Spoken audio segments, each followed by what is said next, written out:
second here.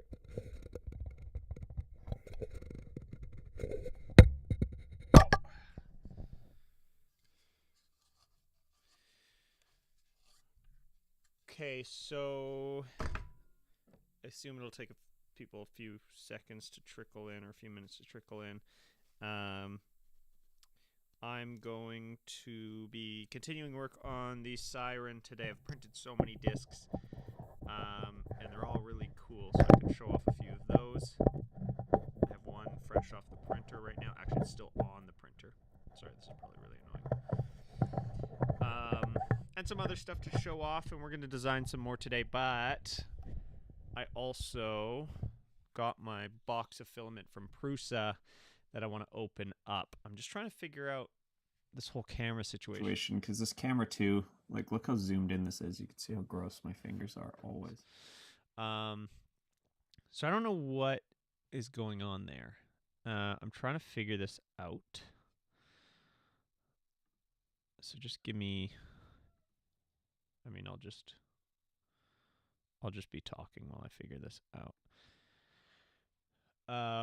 And as people trickle in, I will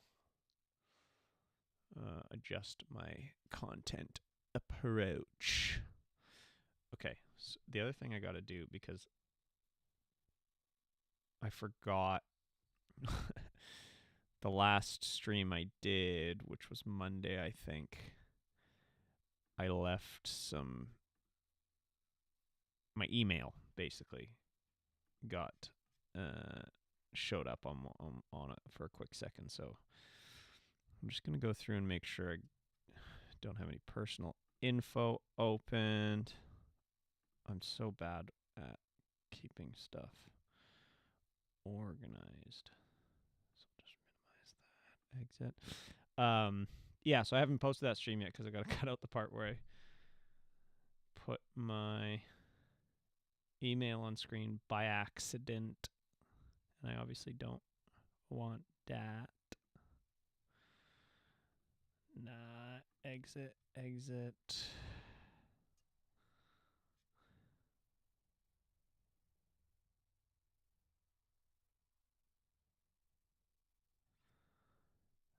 Okay. So I'm very confused. Is it photo booth that's the issue? Like this. Why is it so zoomed in? It's crazy. Is it something like up here?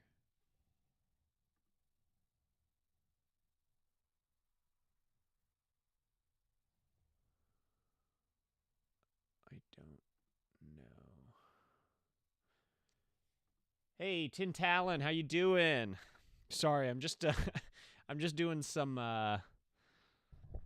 troubleshooting here because I want to try and get my phone to be a camera, which I can normally do, but right now it's being an issue. Welcome to the stream. I'm gonna do some designing. I can get you up to speed on what I've been working on. I just want to figure this out because this is I'm getting a weird hyper zoomed in thing going on. So, but maybe we just won't worry about it right now because I'm gonna be on this camera mostly. Banana bread. Thank you for checking in. Appreciate you saying hi. Have a good day. Thanks so much, Tin Talon. This is the first stream you've been on, correct?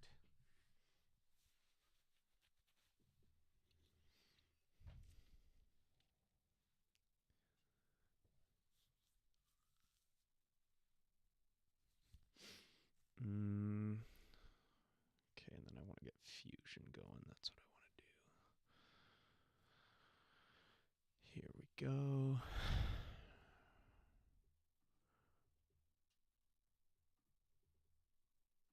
Okay, good.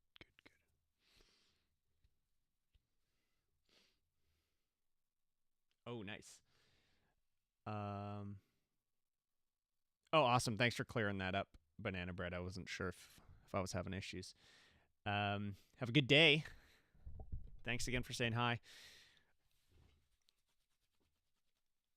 So, here's what we're going to do. I'm just going to do this on my... Oh, cool. Yeah, that was a cool stream.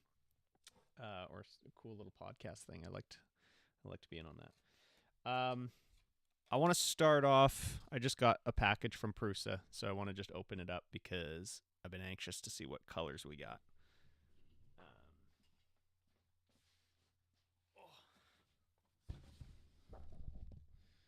So the Prusa rep purposefully did not tell me what colors he was sending me. Oh, you know what? We don't need this fusion view right now. Let's just do this. So, it's kind of a, I don't know. It's kind of a silly camera angle. I'm for it. Actually, maybe I'll do it. I'll do it lap. I'll do it lap style. Except now I can't reach the monitor to pull it forward here. There we go. Let's do this so we can get the little Prusa name in there. Okay, so let's see what we got. Let's see what we got. I've been trying my hardest to make things look better. Not a fan of their printers. Yeah, there's definitely you know, it's a different beast for sure. I like the company a lot. I like what they stand for, and their filament rocks for sure.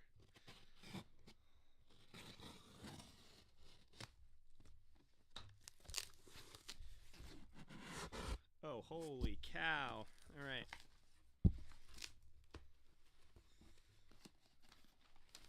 Prusa's coming in pretty. Okay, so first one, royal blue. That'll be nice. I'm a fan of blue. Let me know if you can hear me all right and everything, because I'm a little far from the microphone now. That's exciting. What do we got here? Ooh, Galaxy Purple. My wife will love that.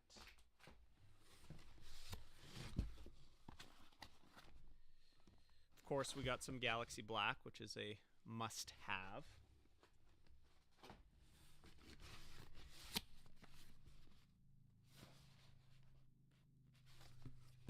Opal green looks real nice. I think these are... Oh, okay, sorry. The last color was Galaxy Black, and then the one before that was Galaxy Purple.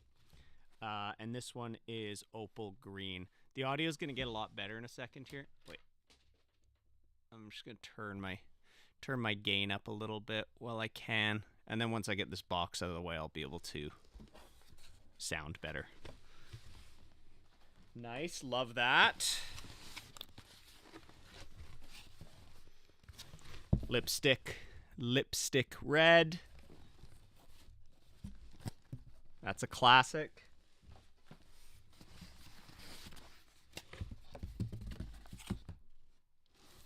Pineapple yellow, also a classic. By classic, I mean this is the stuff they sent me last time.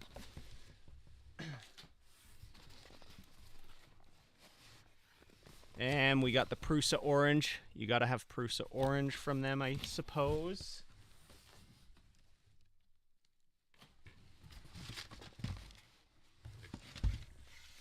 Ooh. And then we got some army green. So, I think that's a good haul. That's definitely going to be enough for this project. Um, very, very much, way more than I need for this specific project. But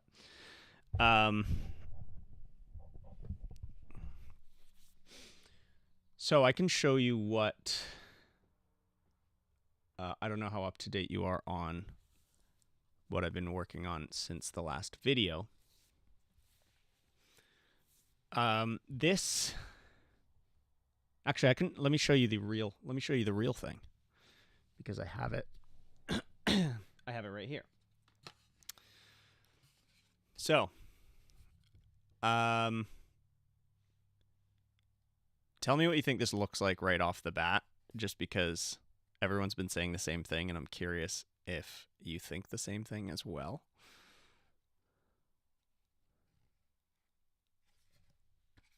And then I'll get it set up, because I can show you what it does.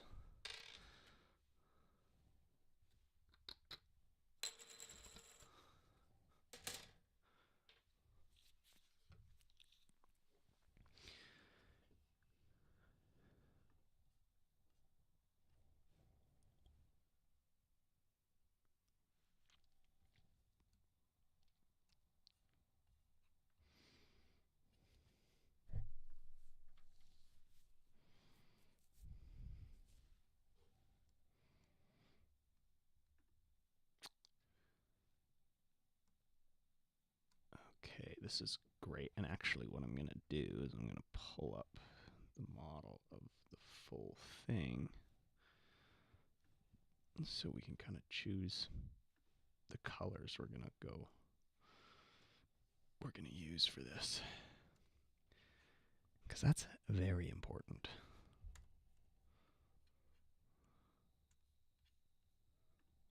That's a very crucial aspect of this whole thing.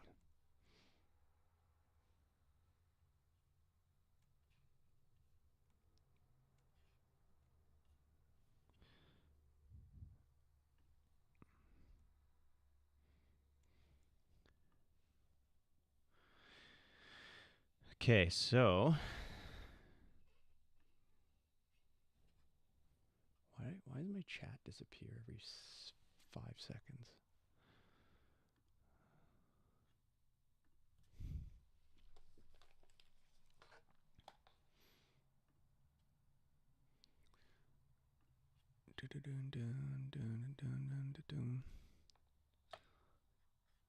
Okay, that should be better.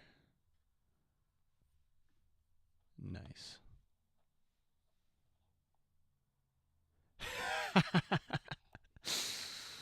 I don't blame you. It's a great color.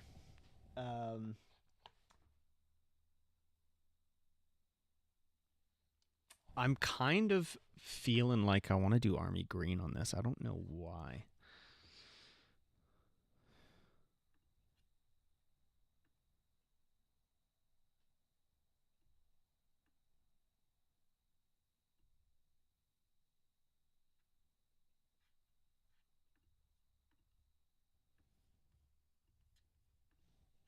That's not quite army green.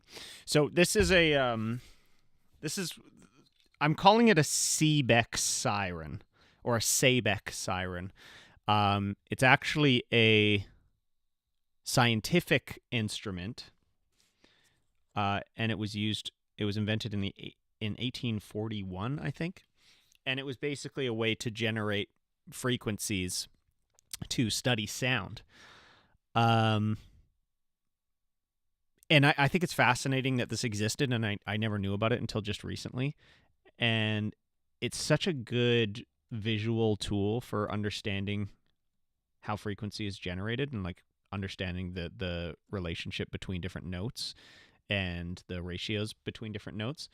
So the main reason I'm building this is I just wanted to be able to experiment with this, but then I also realized that there's so much that can be done that I haven't seen, or there's so much that can be explored that I haven't seen been done before. So basically all it is a spinning disc. So this whole thing is just a motorized. It's literally just a motor. It's a motor that I can control the speed of. But I can apply all these different discs to the motor, and by playing around with the hole sizes and shapes and whatnot, I'm exploring the different sounds I can get out of this, and also trying to understand how to achieve some other things that I haven't seen done before. So it's kind of it's a very experimental thing, but it also is really simple. So at the very least, it makes cool sounds. But my hope is that I can actually find things that are totally new with this. So for example, this first hole here, this is just like a basic major scale, and every ring of holes represents a note. And so our first ring of holes, there's 24 holes here. And when the disc starts spinning, if you blow through a tube through these holes, as it's spinning, obviously, sometimes air will go through the hole. Sometimes it's going to go through, or sometimes it's going to get blocked by the disc. And so that creates a pulse. It creates a pressure pulse.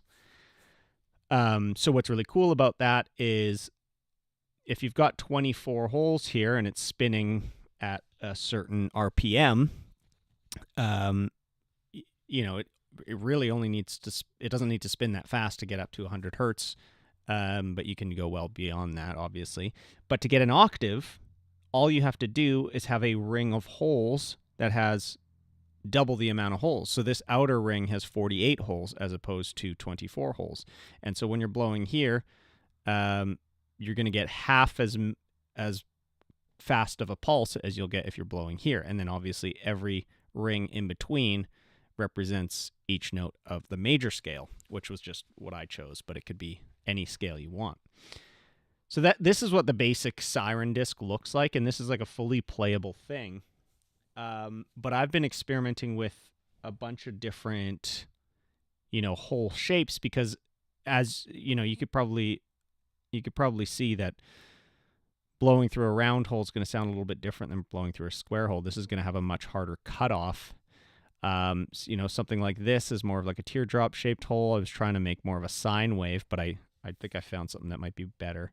Tried to do a triangle wave. That's just a blank one. This is the one that I just printed and I haven't tested it yet. So I tried these slanted holes to see if that will do anything.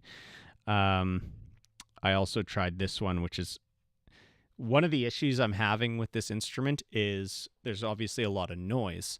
So there's the mechanical noise from the motor, which I actually find kind of nice. Like it's almost a soothing, like tape machine kind of noise.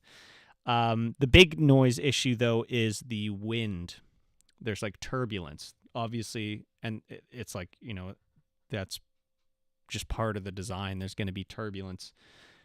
But they only buy when they have offers. So there's gonna be turbulence either way, but I'm trying to figure out ways that I can reduce that. And so one of the ways I tried was thinking like, okay, if I did a bunch of little holes like this, I could spin the disc way slower, and that might reduce the turbulence. But it didn't actually sound that good. The other thing I'm trying is designing these like funnels, essentially, that will sit behind the disc and will funnel the sound through this little slot directly into my microphone capsule, and that worked really well. But I'm still want to experiment with that. So I'm going to design a few things like that today. These are some experiments that the original inventor of this thing back in 1841 was trying. So I'm going to try and recreate what he did as well. My favorite disc so far, looks-wise, is this one. I basically wanted to try and create a way to blend all the notes together so that it doesn't sound like individual notes. You can actually slide between them. This ended up just putting a root note sort of drone underneath every note, which sounds really good, but it's not what I was intending to do. And then these ones with the bigger holes, I was experimenting with actually singing through this thing to get like different ring modulation type vibes. So I want to keep working. I have a bunch more ideas for discs. That's what's so fun about this is like you could literally just design a bunch of discs. They're easy to design. They print fairly quickly, and with printing, I'm going to try and do some stuff that wouldn't have even been possible in the 1800s when this was developed. I mean, I think even something like this is already like really hard to do back then because not only is it just a bunch of little holes, it's also three-dimensional because I made it as thin as possible and added these rings for support. So stuff like that. But I just wanted to be a little bit self-indulgent here and just like play around with these colors that we have now. Because I got to reprint all this with this filament that I just got, so I want to see what's going to look the best. The army green's a lot darker than this. The army green's like almost like kind of got like a brown. It might be like that. That looks pretty dope.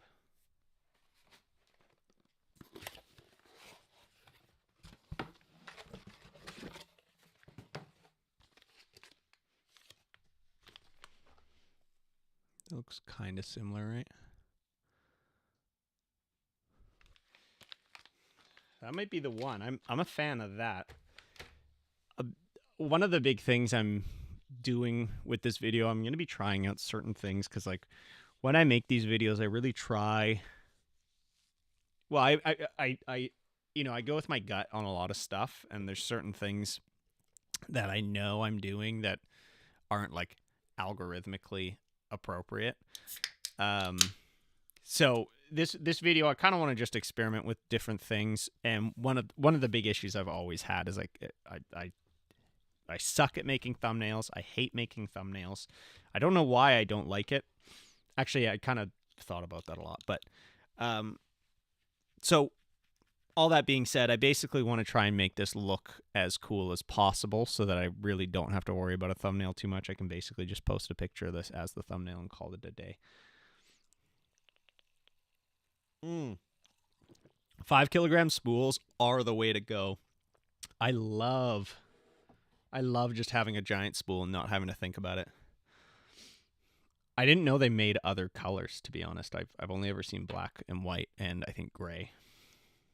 I have a 5 kilogram black and white spool and then a 3 kilogram gray one, but I love big spools. Just give me 1 second. I'll be right back. Just gotta grab something.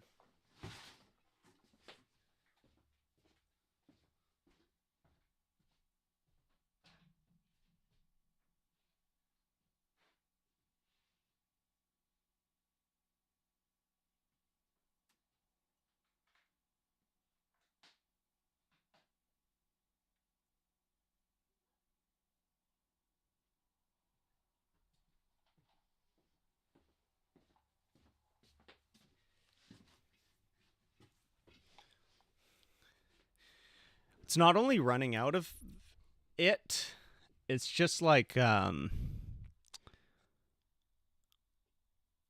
know, unless it's a brand new roll, I'm always like kind of nervous that I'm going to run out, so I end up just sort of I have stockpiles of spools that are, you know, maybe even a quarter full, but I just don't really know what to use them on because I like you know, if I'm printing something that's 100 kilograms and I have a quarter of a roll left and I go, okay, I want to use this color, and then I print it and then it fails, and at that point I'm like, okay, either I keep trying and then if it fails a couple more times then I lose that opportunity to use that color, or I just, you know, try and use a different roll. So those, like, it's stupid stuff. It's not that big of a deal, but that's kind of how my brain works, and that's why I like a big spool because I just don't even have to worry about it.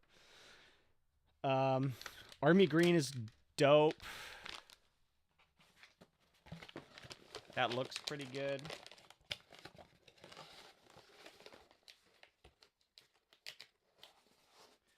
I could do the orange just to be funny about it. The thing is, this thing looks really retro, so I kind of want to... I don't know.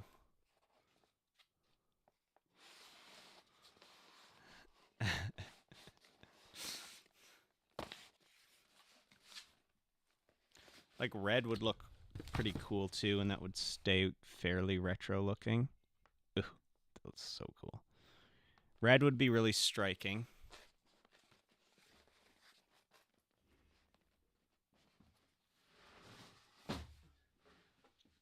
I kind of want to do a glitter finish. I feel like a glitter finish would be dope. Like I have this opal green.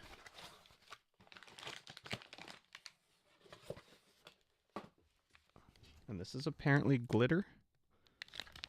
So nice looking.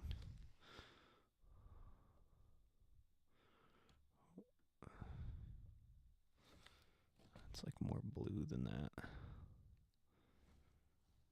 Ooh, that might be the one. That looks cool. The red isn't glitter, I don't think.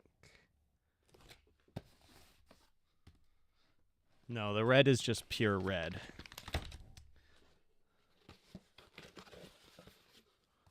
This stuff is nice, though.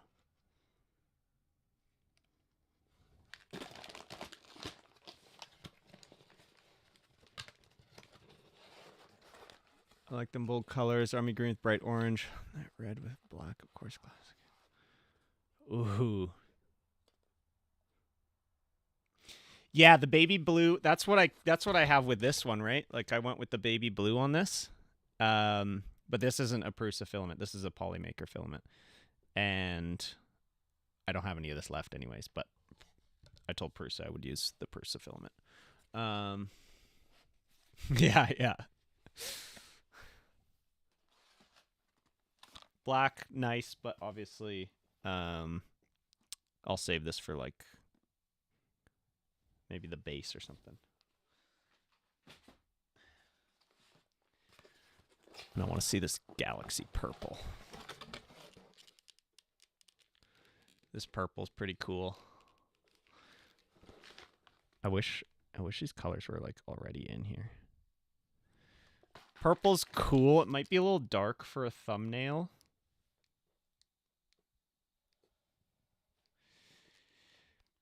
Yeah, the motor's black, so black accents, I guess, makes sense. I should do a really bold color. I might do the red. I'm leaning towards the red now.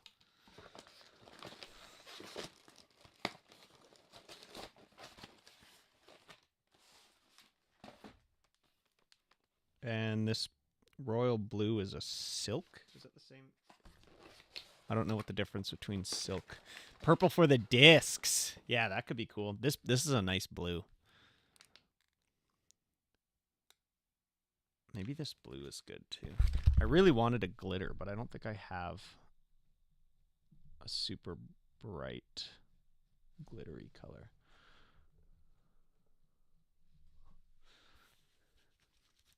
Yeah, the cable's black. I could do the cap thing black. Where is my cap? Oh, right here. I could do this out of the black. Oh yeah, I gotta redesign this so that I can actually put it together, because this doesn't go together right now.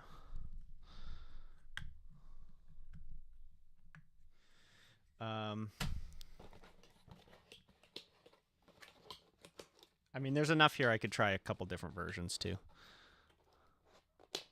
I hate to print silk, but silk would be nice for the disc too. Also a multicolor filament. Yeah. Oh, a multicolor filament would be so cool. That would be so cool.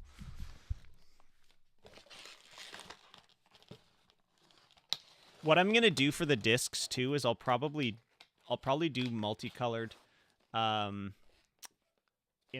a way. Like I'll pause and change prints so I can do like the first layer, because it's really thin, in one color, and then do these rings in a different color, and that'll actually be a functional color change, because when this is spinning, it's hard to see where the individual notes are. So that will make it very clear.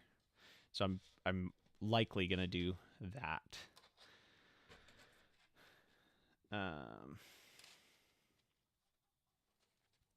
Anyways, we will figure that out. Oh, interesting. Silk breaks easily.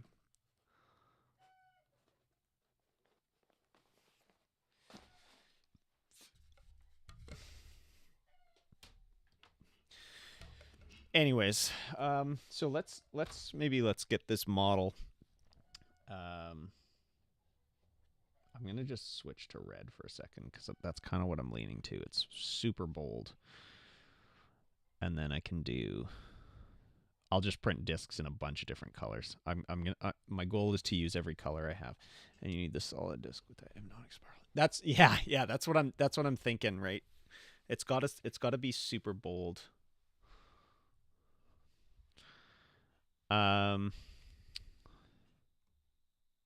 Like I think the stand needs to be black, and then this part will be black too, probably.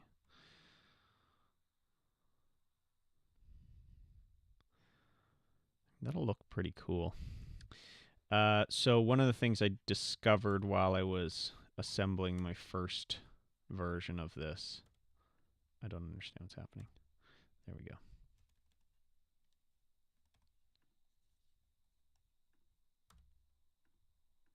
Oh, it's because I had.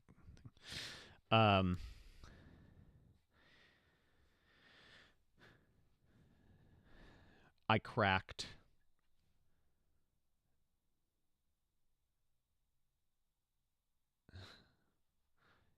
Etsy this device.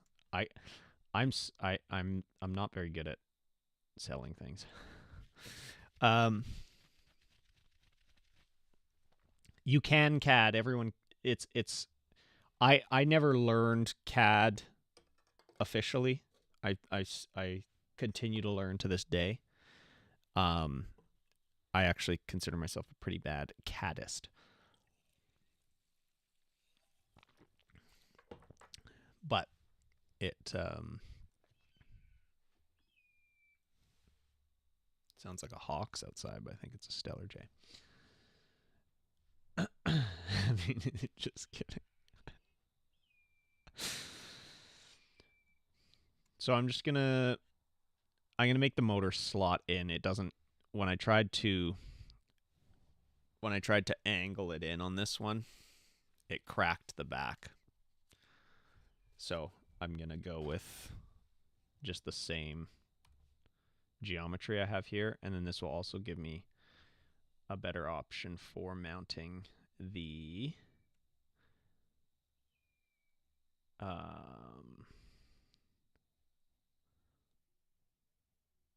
cone. I'm so bad at talking while I do this stuff.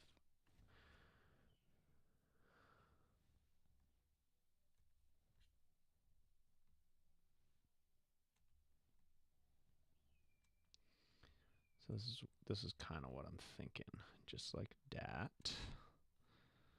Kind of a goofy looking thing, but then the cone. Where's my cone at? There it is.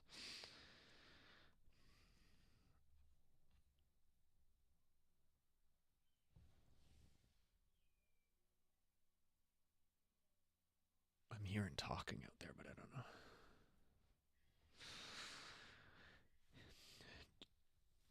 Do you use inset ring holder for the cone? I don't know what that is.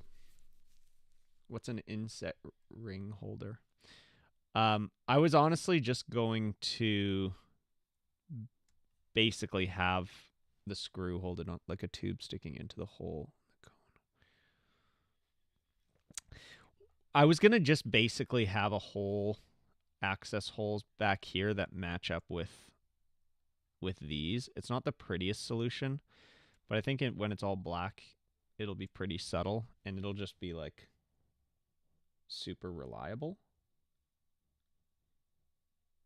Oh. Here's what we can do. I shouldn't have gotten rid of that piece. Here's what we're going to do instead. We're going to go like this.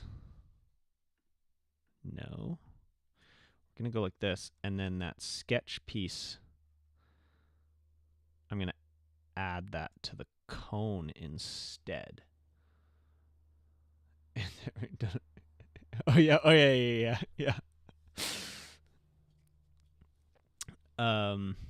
Oh, actually, this is you're in Germany, right? Because the guy that invented this siren,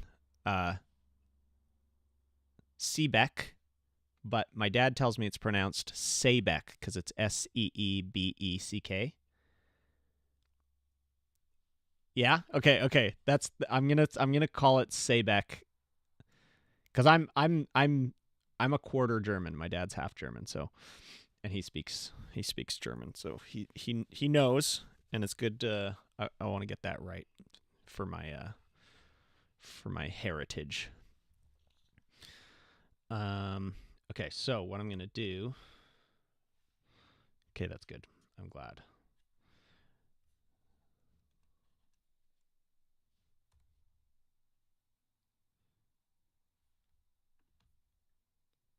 Oops.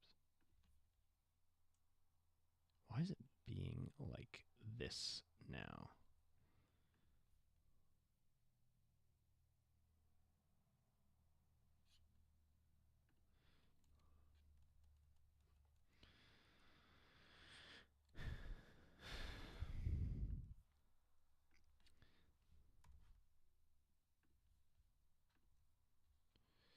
So what I'm going to do instead is I'm going to pop this part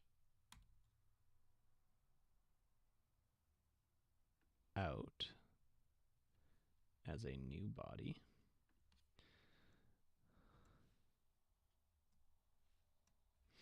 Yeah, I know. I kind of like.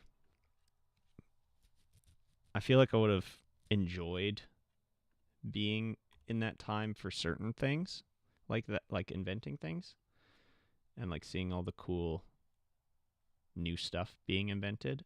But I probably would have hated it for a lot of other reasons too. So I'm not going to say that I'm like envious or anything, but so now we can grab our body that we just created here.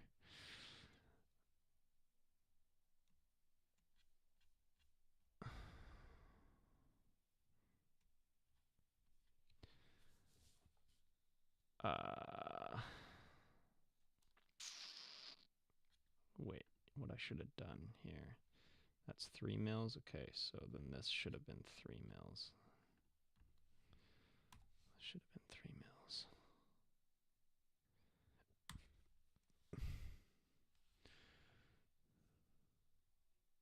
Yeah. Which kind of dope. Kind of dope. A liter of mercury.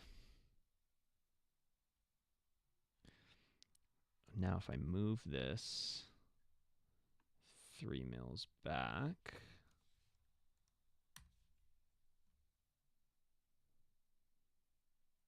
that will kind of lock in there, and then I can join these two.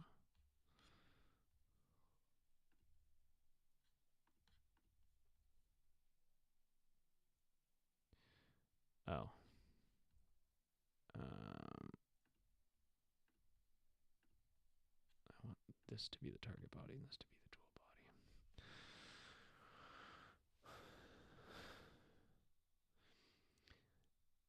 Or a pound of white phosphorus. Oh my gosh. Yeah, and that's I think the big thing.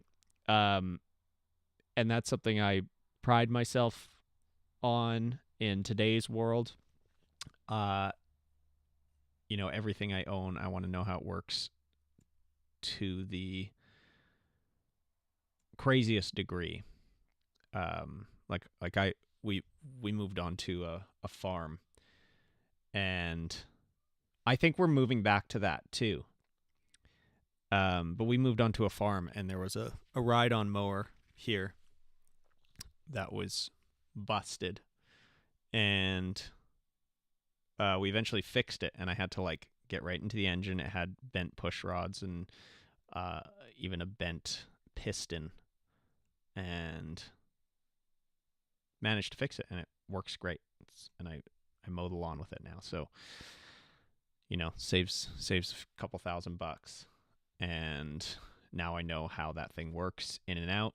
I feel like it would take a lot for me to actually get rid of it at this point. So I'm a big fan of that mindset, and I think it's really crazy.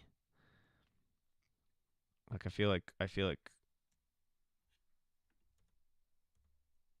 so many people don't know how to do so many things, and I never want to be in that position. That stresses me out. Okay, so this will go like this now, and then I want to basically extrude these out.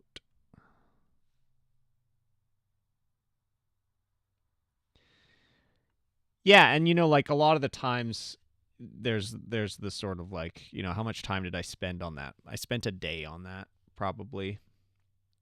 Like not like 8 hours, but I spent like a good portion of the day doing that. And I've been, I've that's not the only problem with that mower. I had lots of other things I had to fix on it. So it's not like, if I calculated how much time I spent on it, I could probably come up with like an hourly rate on that, and it might not be worth it. But the fact that I know now is so worth it to me. So that's kind of where I'm at with that kind of stuff. I'll always prefer understanding how it works over just buying a new thing. To an extent, obviously there's certain things that you just don't have the time to figure out. But living on a farm, it's very important to be able to do that kind of stuff. So this is 7. I'm gonna go 7.5 mils for this hole.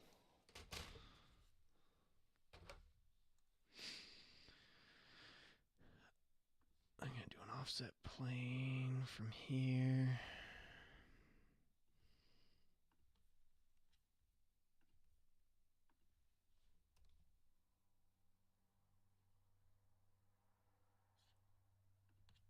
Just grab this whole body. Yeah.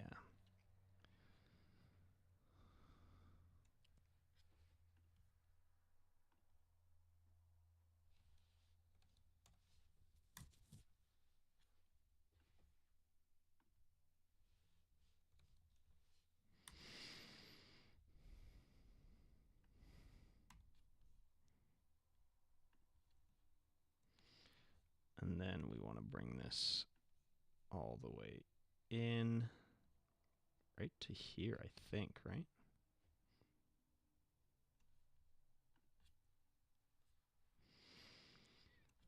So what is that doing for us? Let's see. So theoretically, this is going to lock this whole business right in. In fact, maybe I want to bring this back this far and then just back it off. Like, I only have the tiniest little bit of leeway on this because these screws are like just the right length, so I don't have a lot of room to mess around.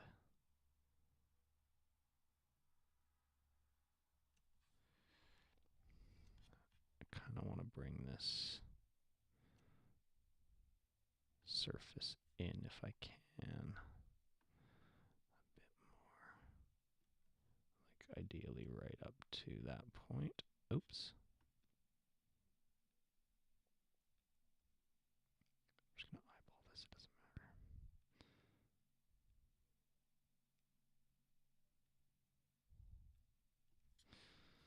matter. Just going to eyeball this. It doesn't matter.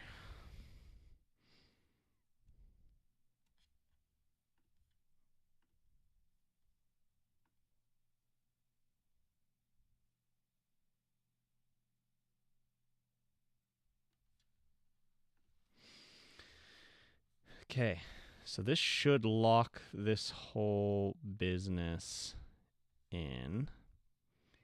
There's probably going to be some issues around this point, so I'm going to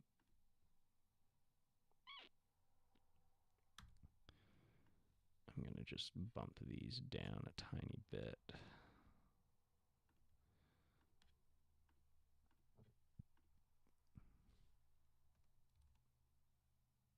Nope, can't do it.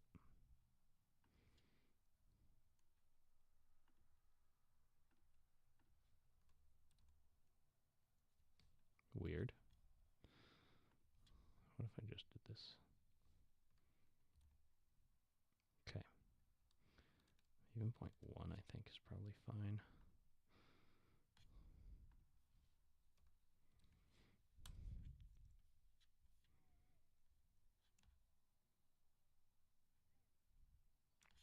I'm so behind on so many things too. I gotta print some stuff for my friends that I told them I would do so long ago.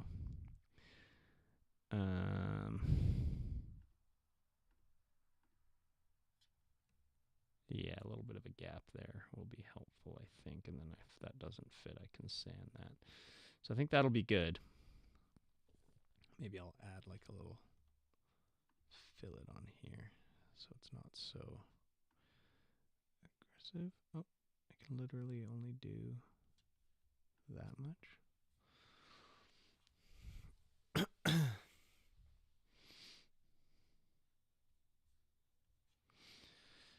So that's what I'm thinking. I'm pretty happy with everything else. Oh, I guess I had to. This was just a hair too. This thing was just a hair too tight, so I'm gonna maybe give it a little bit of space.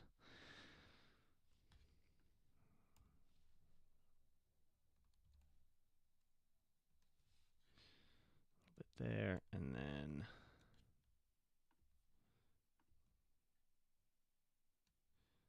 these surfaces could come out a bit too. Can I do a full round? Nice. I feel like I had to maybe do a bit more than that on these. Nope. Not what I wanted to do. There. Okay.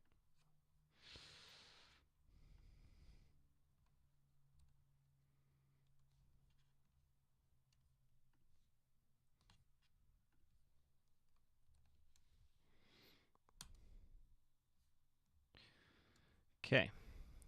So, other than that, I was pretty happy with everything about this model. I feel quite good about it.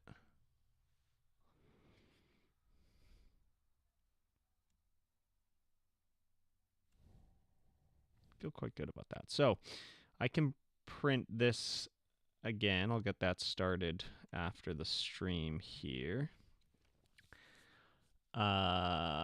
And I think I'll do lipstick red, and then the discs can be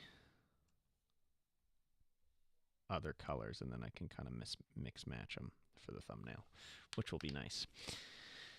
I want to try this disc out that I just finished printing. The only issue is my microphone setup. Well, I'll just do my regular microphone setup for now, and then we can figure out a better way.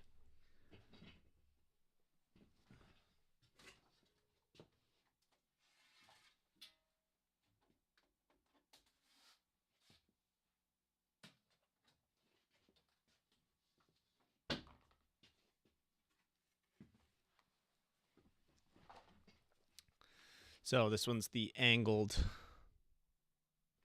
slots. No idea what this is going to sound like.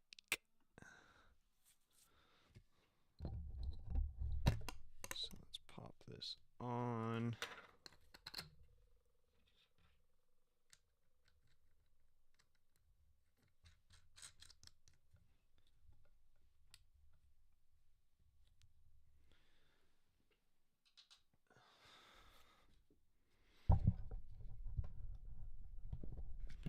So I'm just going to do regular microphone for now. I'm not going to use my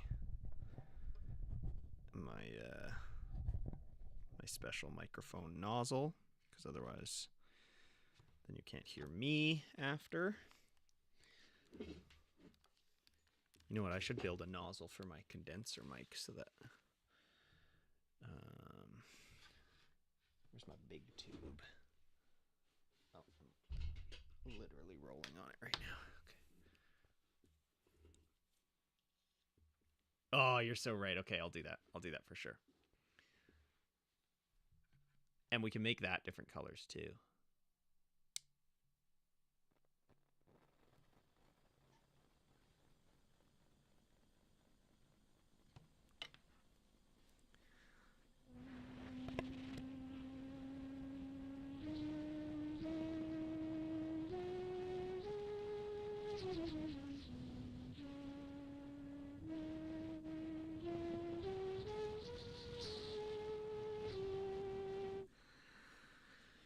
Try a small tube.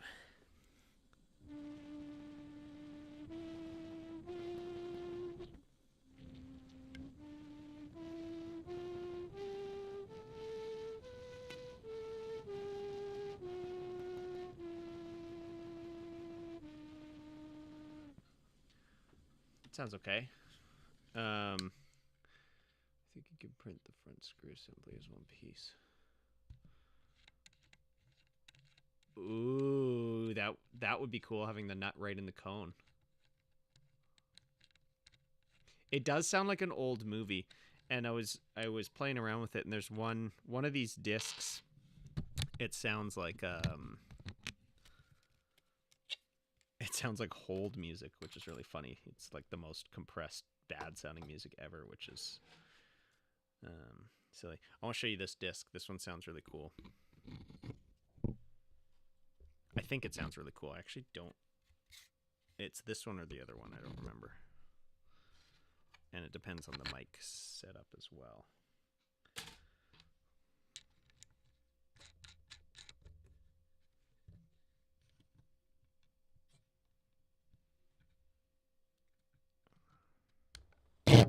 Oops, sorry.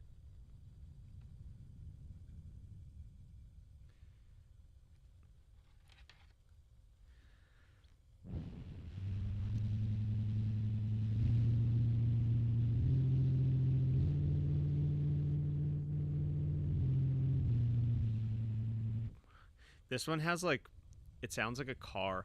When I had my other little microphone capsule on, it sounds like a car with its muffler removed.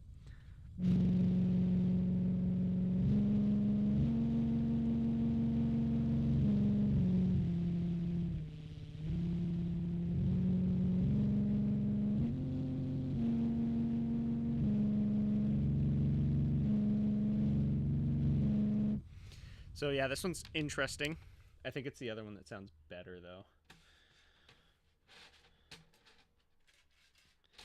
Yeah, this one. So this one's just got straight slots from the 24 ring out to the 48 ring. So it skips one. I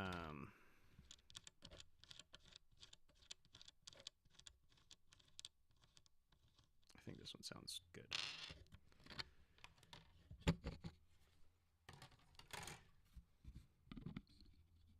And my microphone's not wide enough to capture all the notes, so I'm kind of showing you just mostly the middle notes, not the root notes, unfortunately.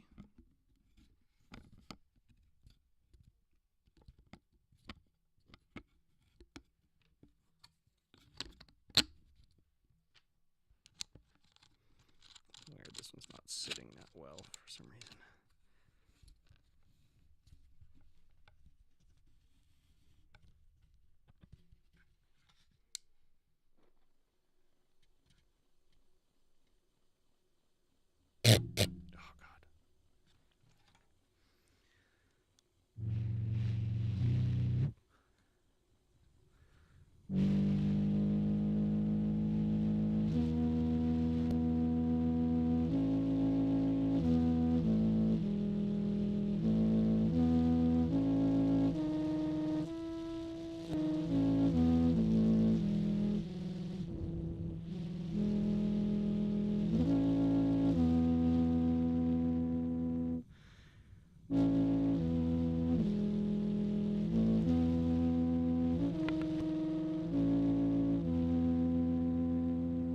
I think this one sounds so good. Now, what I want to try and design here. So the reason I initially started putting slots through these. Hang on. This one's annoying to get off. I made the hole slightly too small. The reason I was putting slots through these is because when you're passing from note to note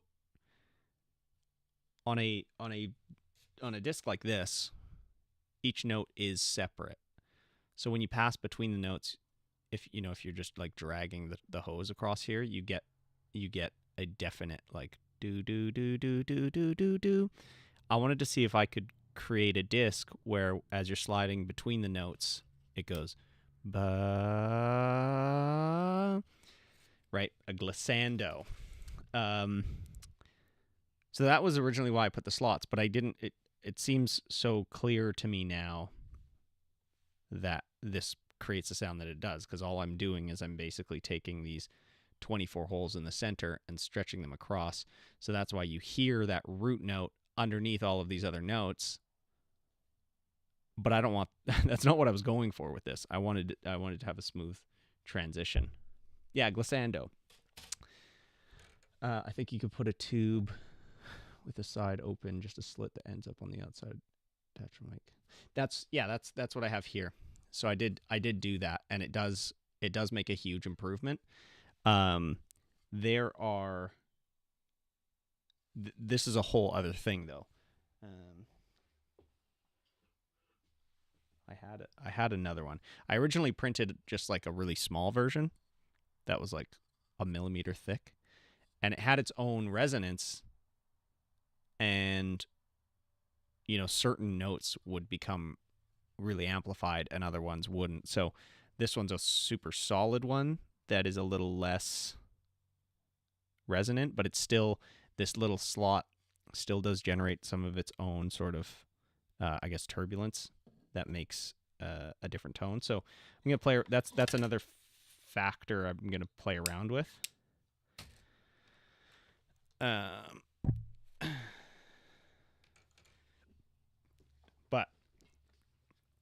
I want to come back to trying to create a true glissando. And again, I don't know why I thought this was going to do it, because it's very clear to me now that this this disc here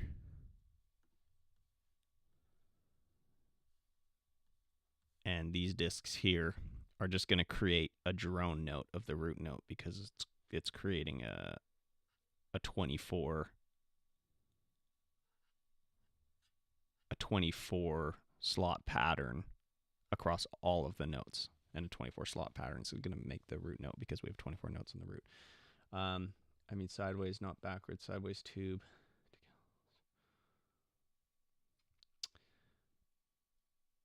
Sideways tube to get all the notes from inside to the outside, like it covers all the holes.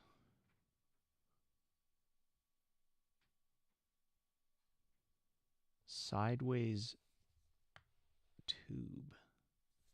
Explain that more to me, because I'm curious what you're saying. You might be onto something there. So what I need to do instead of and so what I did on this crazy one is basically these, I just took a straight path, but you can see it cuts off some holes, misses other holes entirely, goes right through some of them, goes only through a little bit. So this one I used, I came up with ways to get this path to the outside while passing through a hole every time. And that was my idea with this. Unfortunately, this is the same problem, and it's actually worse because these are now not even spacing. They're kind of even, but they're not really that even. So I need to make it so that every ring it goes up it adopts the number of holes that it's on and then spreads that to the next one, if that makes sense. So like in this case, I need to connect 24 holes to these. I think there's 27 holes on the outside. So I need to do that, and obviously there's going to be 3 left out. But then I need to connect the 27 holes to these. I think there's 30 on this round. So I need to connect 27 to 30 instead of trying to connect 24 to each of these rings. So that's what I want to play around with today. And then we can also try some more experimental ones. Oh, and I wanted to talk about these discs as well, because these discs are my version of trying to replicate what Seebeck actually discovered with this instrument. So basically, when he invented this, there was a debate going on in the scientific community that the only way humans can hear a note... Okay, wait, I want to read this first, and then I'm going to get into that. You guide the sounds out to the outside of the ring via the tube. Imagine a 1-inch tube and close the closed end towards the stand. The open side horizontal. So from front, it looks like from left to right horizontal. I wish you could send like drawings in chat.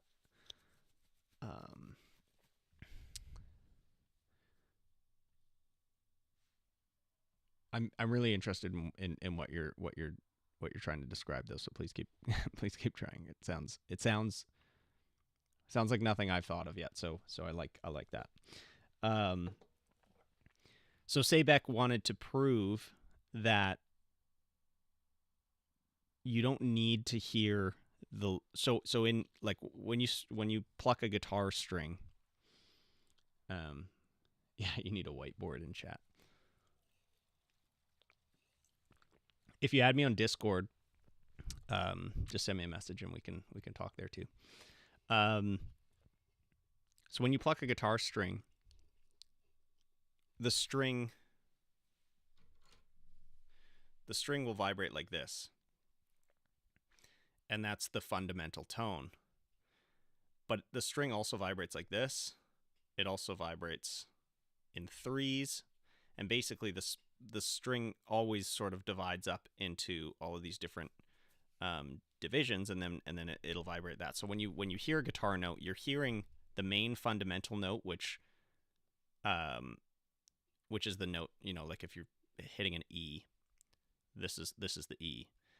And this is doing also an E, but it's an octave higher.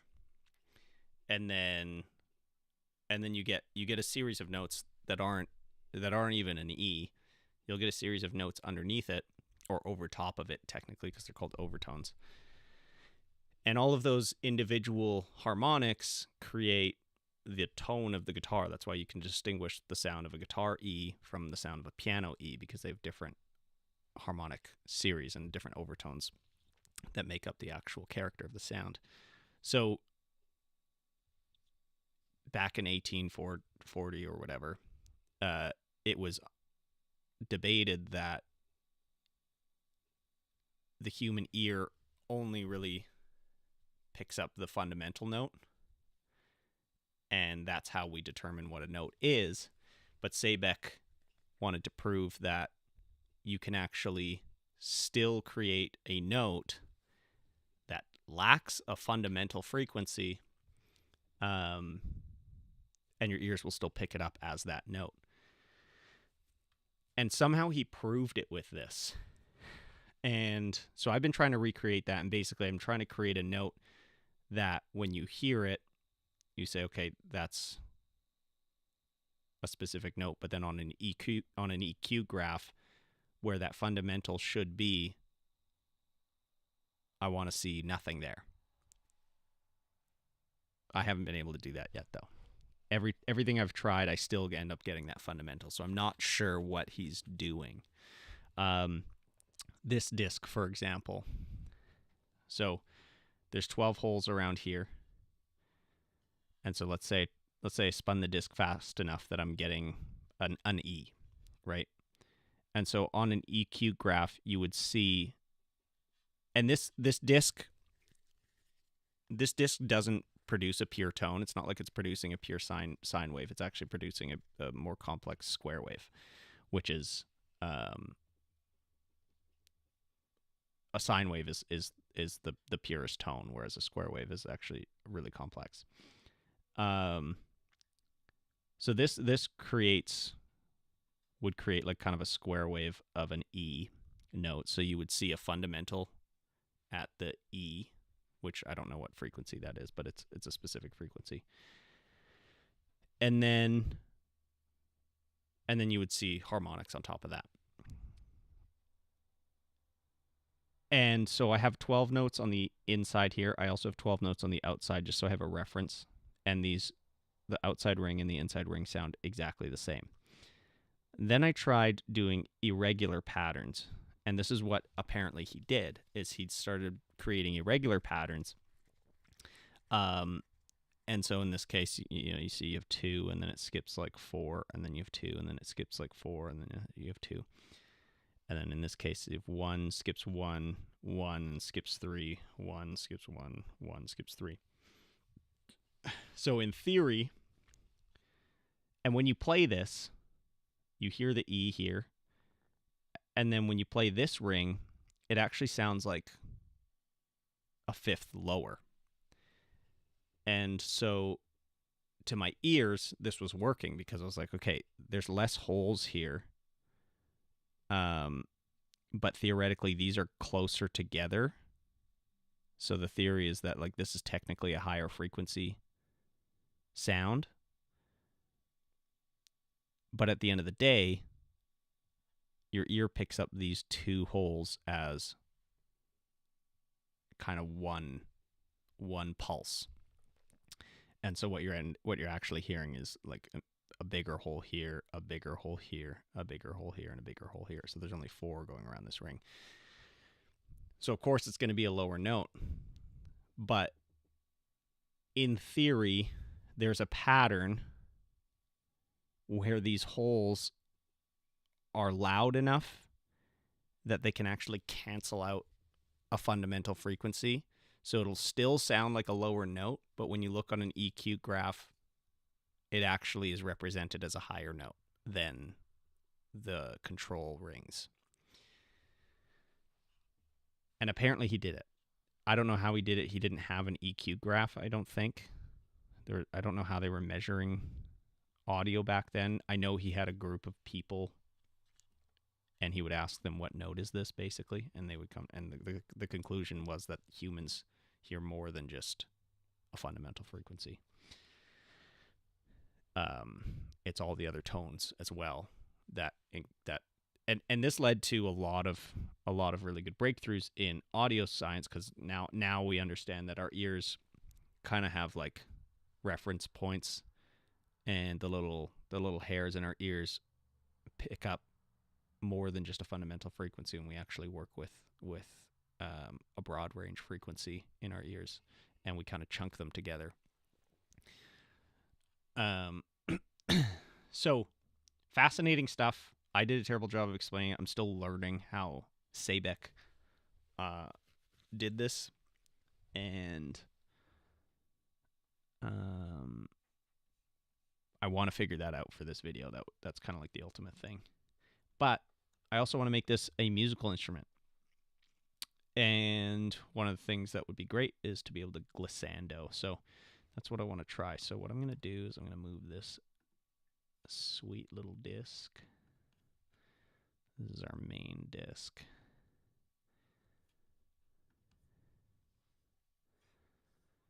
And then I can sketch on this.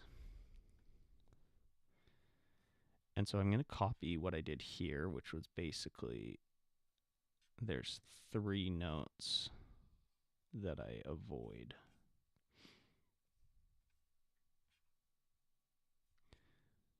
So let's assume that wait, there's 3 notes, and then there's 1, 2, 3, 4, 5, 6, 7, 8.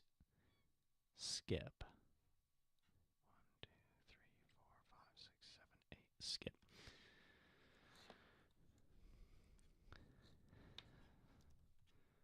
1, 2, 3, 4, 5, 6, 7, 8, and then I'll skip that one. 1, 2, 3, 4, 5, 6,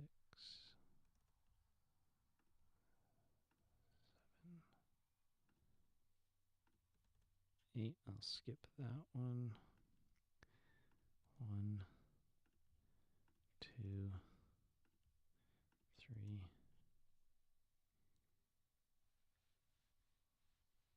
My computer's not having a good time with all of these sketches.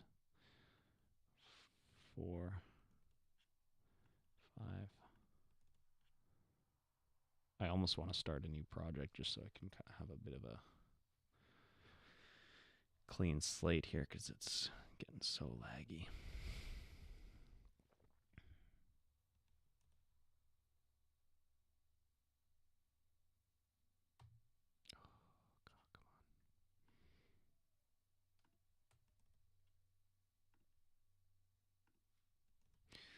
Okay, now look at my chart here. So 27 and 30. So there's 27 holes on the next ring and 30 on the next one. So again,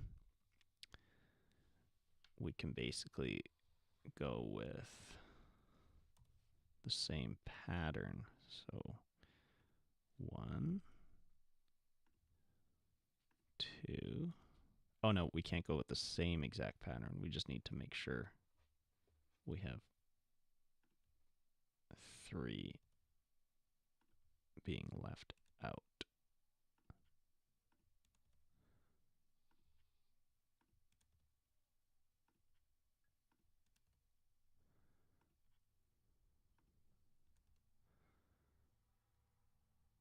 Do I go like that and then bail on this one? 1, 2, 3, 4, 5, 6, 7, 8. Because 9 times, yeah, that'll work.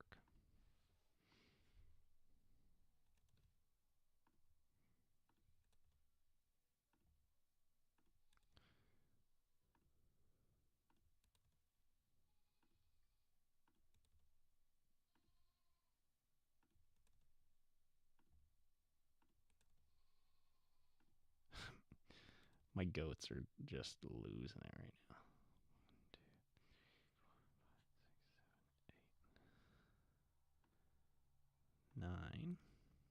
Leave that one. This actually could look really cool, I think.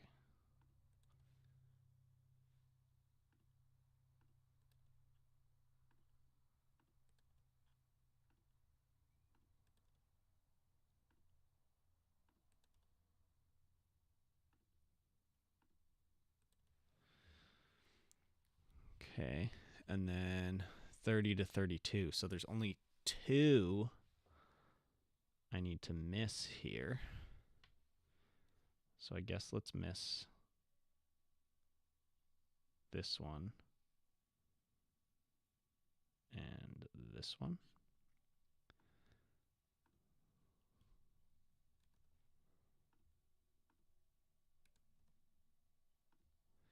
Sorry, this is kind of a boring thing to be doing, but I'm hoping the results are quite the opposite of that.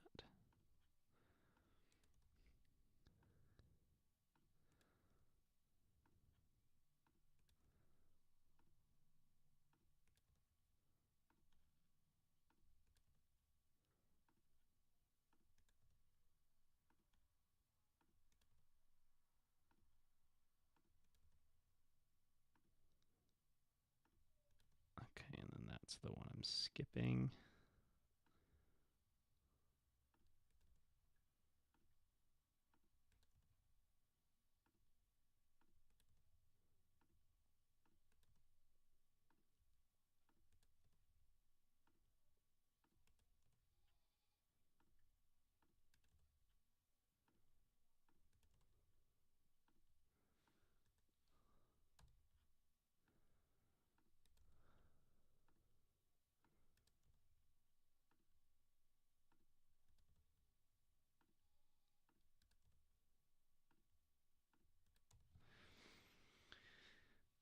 Pretty cool looking. A little weird. 32 to 36, so we're going to leave 4. So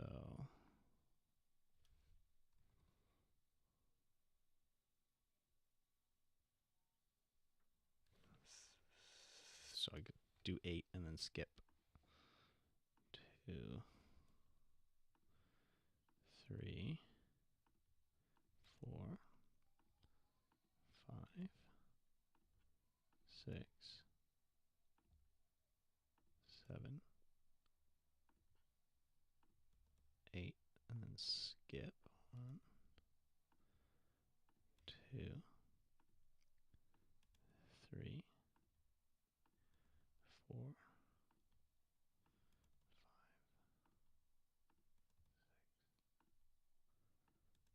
7, 8, skip that one. I think it's so cool. Like, this is a purely, like, logical piece of art. You know what I mean? Like, there's nothing I'm doing here that is really that subjective. Like, I could have started in different spots and whatnot, but I like how this is just, like, generated purely out of, you know, one question of curiosity. And it's creating these patterns that are kind of, like, close to being symmetrical, but not quite. And that's so cool to me.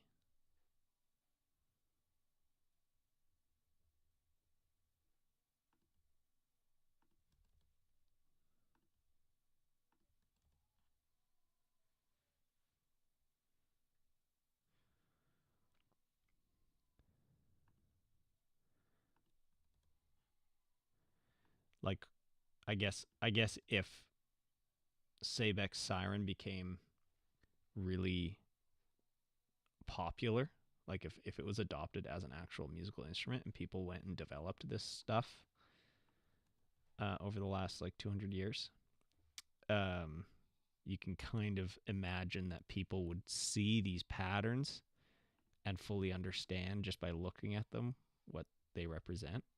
And that's so cool to me. Okay, so that's 36. So then 36 to 40, again, we're leaving 4 out. So I'll just do the same 4.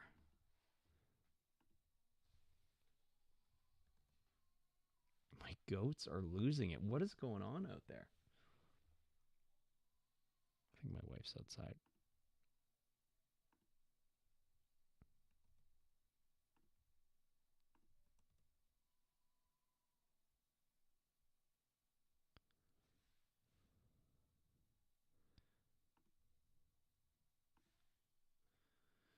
Right? Like, it's like a different. It's like a. That's, you know, that's what we lost with software instruments. We lost this stuff. Um, there's something so tangible about this that kind of makes me sad. That, I mean, this makes me happy, but okay, so I'm going to be skipping this note by going like that, I think.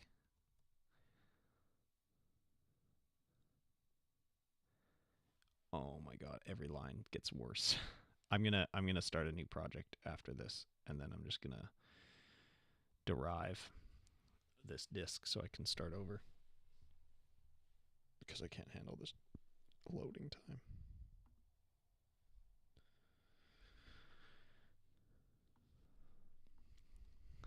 I don't like. Yeah, those glass organs are awesome. Yeah, right? Like stuff like that is just, you know, it's kind of a shame because I feel like this would actually have been groundbreaking at one point. Obviously, you wouldn't be able to 3D print it, but and now it's just kind of like whatever. I could just do this in software.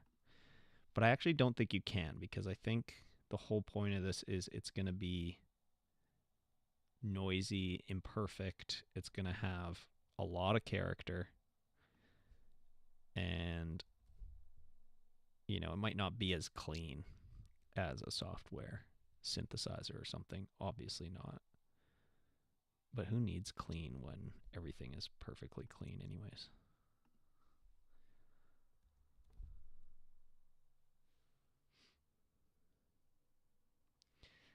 The Rob Scallon video, right? Like that's where I was introduced to the bowls. I forget what it's called though. Yeah, lo-fi, right?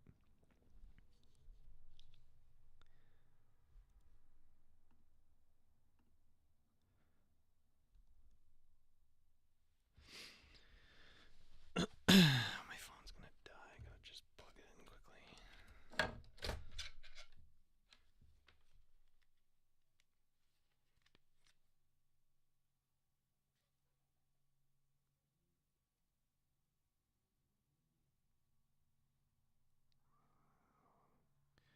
Holy cow. Disconnect. Sheesh.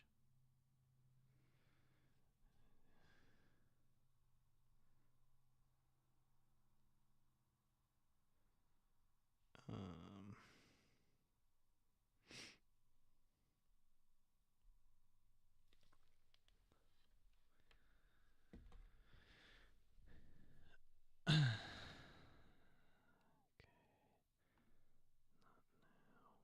oh God, where was I? Oh, right here.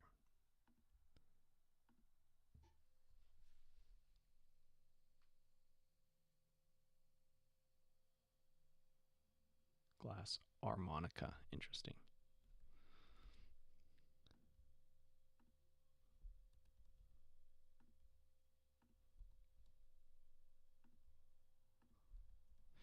The worst part is this isn't even.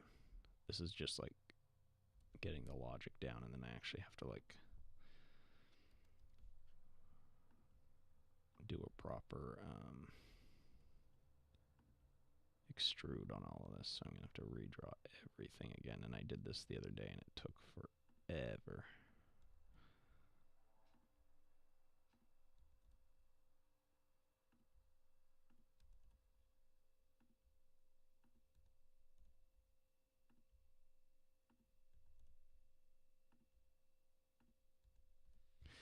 Okay. Yeah, I saw. Hold on. I think you got me. I think you got me. Um. Yeah. Yeah. Yeah. Hold on. Let me accept it right now.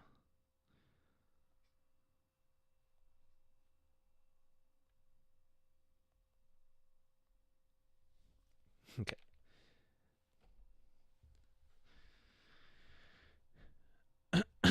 Okay, so we just did 36 to 40, so 40 to 45.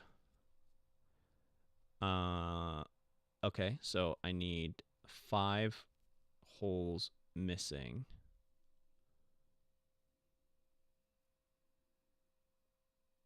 So 8. Skip. Do 8. And then skip.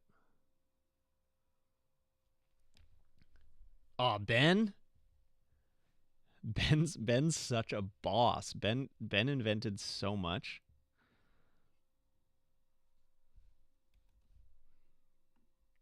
Oh, Ben's YouTube channel would be so sick. He'd be the best YouTuber.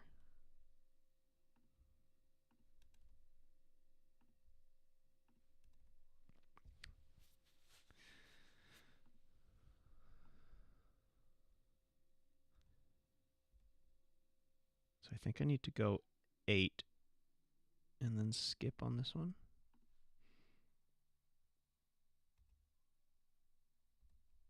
So that's 8 there, and then skip 1, 2, 3,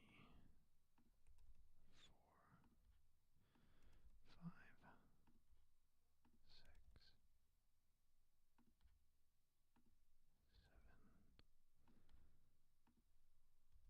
6, 7, 8, and then skip 1, 2, 3, 4, 5, 6, 7.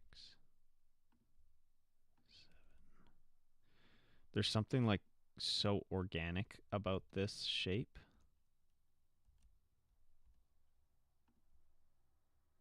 8.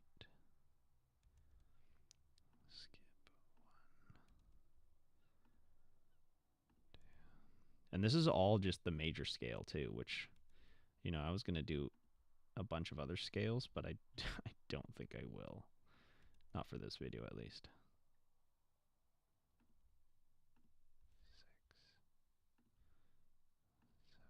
7, 8, skip 1, 2, 3, 4, 5, 6, 7. Nice. Perfect.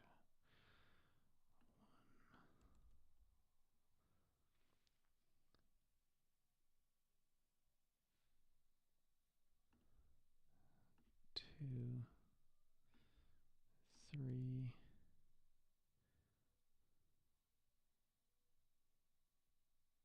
Come on. 4, 5.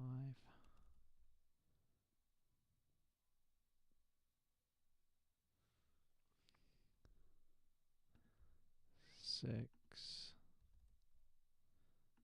7.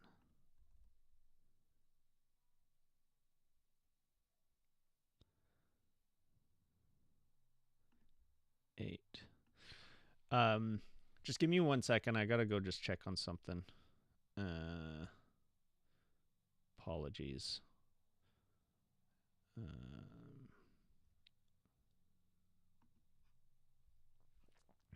Look how cool that looks. Yeah, before I finish this last row, let me just step away for a minute. I will be right back. Give me 1 sec.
Okay. Sorry about that. Yeah, they're fine. They're just losing their minds, which is pretty typical. Okay, 45 to 48. So hold on, I need a calculator for this one.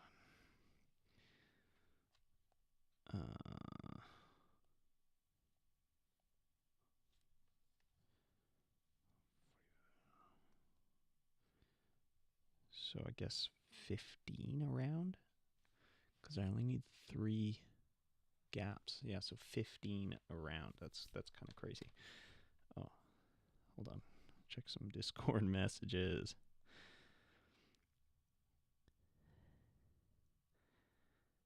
Nice.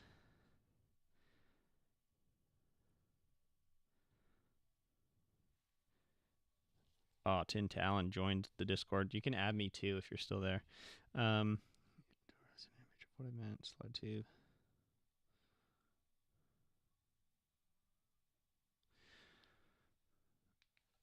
Awesome. Good to have you on there. Okay. So we're going to go 15, skip 1. 1. Come on, computer. Let's get through this.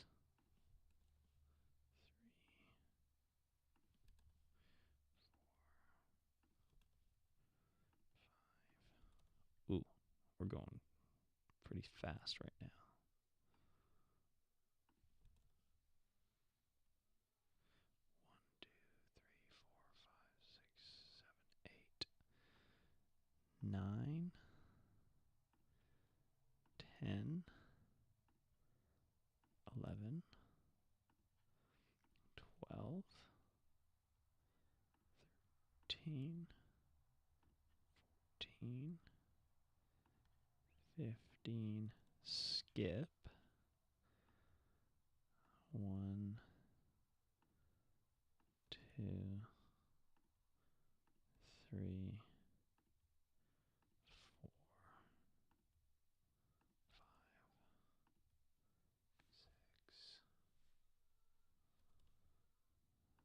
7, 8,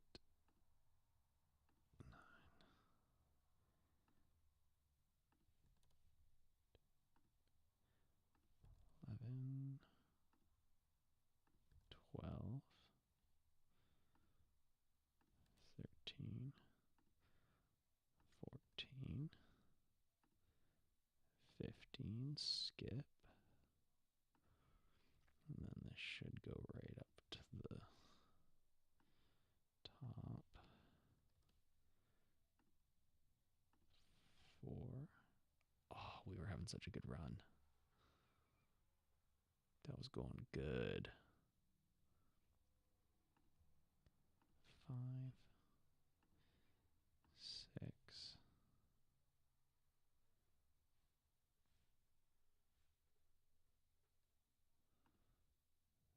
7, 8, 9. Oh, we're so close.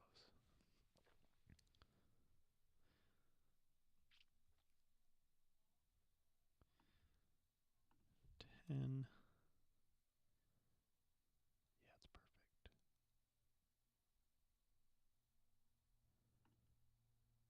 11, 12,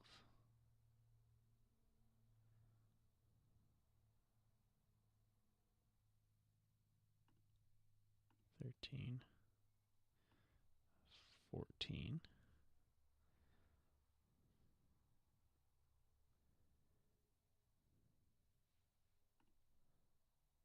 15.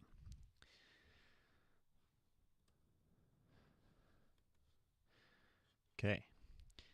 This is so crazy looking to me, and I have no idea what it's going to sound like because, like, these lines, like this one's vertical, these are almost horizontal. It's really interesting that this happened. And actually, look, this is like, this pattern that showed up, these are all connected in a straight line, relatively straight. And it keeps going, and then it starts to curve down, so it has to curve down, skip, and then starts a new line here, curves down, and then it starts just losing it. This one curves way down, and we got 2 lines there. This one curves down, we have a gap there. Fascinating. Fascinating. And this is like, okay, anyways. So now to do the actual offsets, what I'm gonna do, because last time I did the actual diameter of the circle, and it made it so hard to extrude because most of them didn't work, and I had to like do all this extra work. So I'm only gonna go maybe half the diameter, so maybe like 1.5. So they're gonna be narrower slots, but I think that's gonna sound better anyways.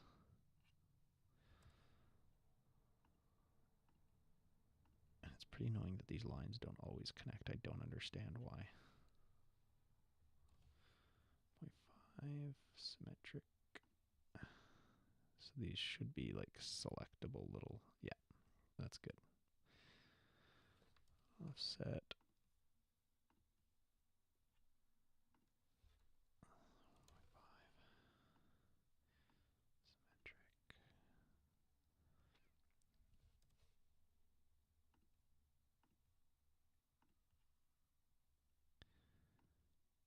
Like, there's got to be a faster way to do this, but I actually don't think there is. And that upsets me. That upsets me. Because I want to be able to iterate on these discs like it's nobody's business.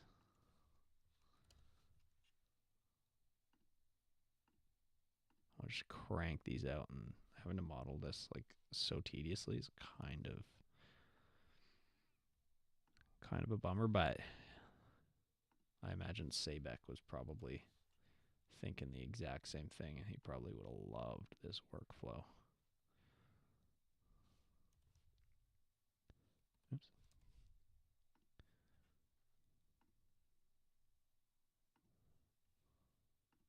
Sabek, if you're watching, I got you. I got you. Tell me what you want, and I'll make it for you.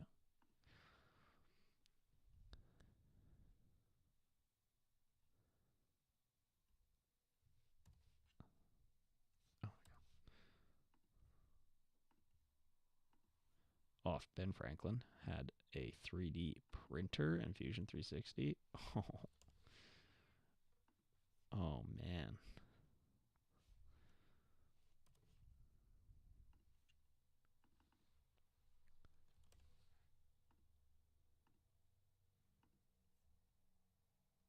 And like drones, then he wouldn't have needed a kite to do his little thing with the kite. Could have just flown his DJI. Oh, I forget what they're called now. Mavics?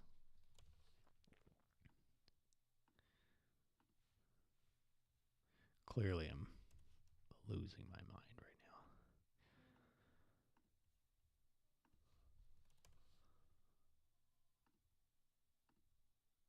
This is going to be so much better than the last one, though. Look, like, what's going on here? This is such a crazy little section.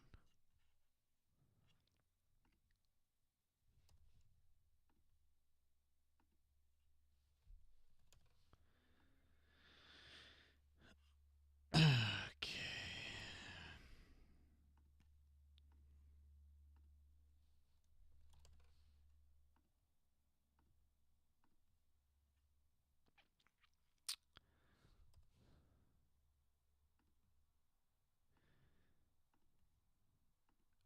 Also, if you guys have any ideas, I think the next video I really want to revisit the 3D printed mini kick drum idea. I don't know if you guys saw that, but I failed so hard when I tried to do that. So, I want to redeem myself. That's what a lot of my videos are. It's just trying to redeem myself. So that's what I'm thinking for the next video. But then for after that, I'm not too sure what I want to do.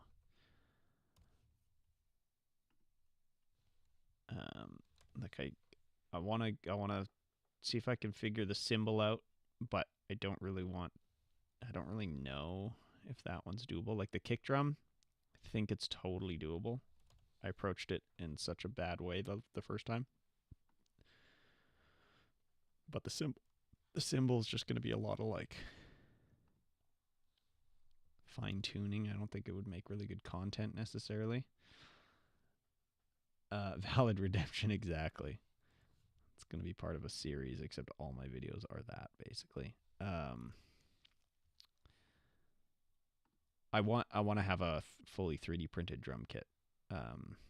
So that's sort of like my main mini goal. And I want it to be small, but I want it to like feel super good to play, because that's honestly, like, getting 3D printed instruments to sound good. That's not really the challenge. Like, it is, but it's the real hard thing is making instruments that are actually like playable. Playability of instruments is a factor that I never considered, especially because like I'm not that good at playing instruments other than drums, and that's why I want to do the drums first, is because I'll know if it feels right or not. But the playability of instruments, 3D printed instruments, is where I think a lot of improvement can happen. But I also want to sort of introduce stuff like, ultimately there's going to be an instrument that can only be 3D printed, and that's what I want to get to. And the playability of this instrument's actually really good. I really enjoy playing this thing. Like, it's kind of an inspiring thing. A lot of the other instruments are not that inspiring. You really got to work to make them inspiring. Symbol is hard, cannot go.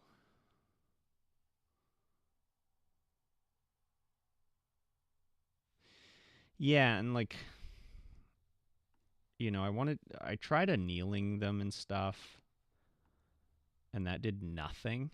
So I didn't even show it in the video, but I did try to anneal them. But I wanted to try like using a torch and like melting them into more of a cymbal shape. I thought maybe that could be cool. But like, that's like more of like a short content, you know. That's just like one thing I want to try. I don't know if there's much more I could do to make it an interesting video.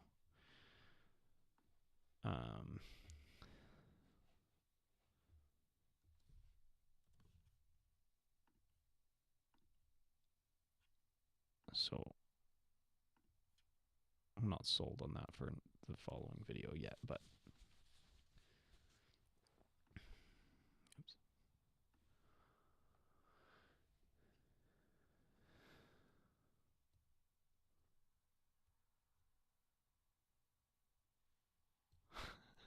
Heart-shaped box. Wait, I'm sure I know that song. It sounds like a really popular song. I don't know what that song is off the top of my head right now, though. Who's it by?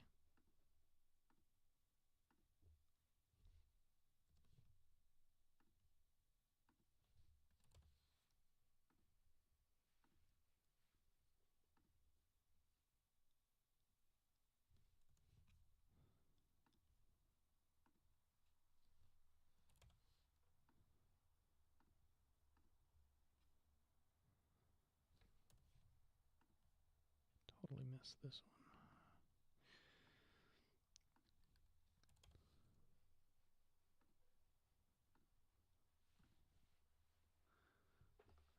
Trick for kick drum is size.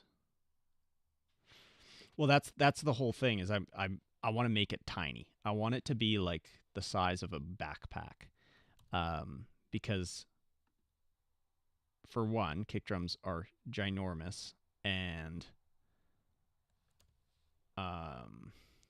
I've always found them way too big, and I'm like a smaller guy, so I've always wanted a smaller kick drum, but you always lose tone and power when they're smaller. So, you know, but like a 20 inch, I mean, I play 22-inch kick drums all the time. It's fine. It's not like I don't need something that's, I'm not that small, but I just think it would be such an interesting physics challenge to try and make one that is just like unreasonably small.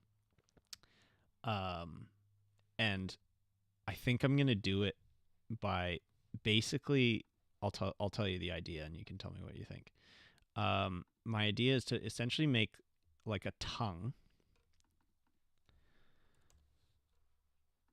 So it's kind of like a tongue drum.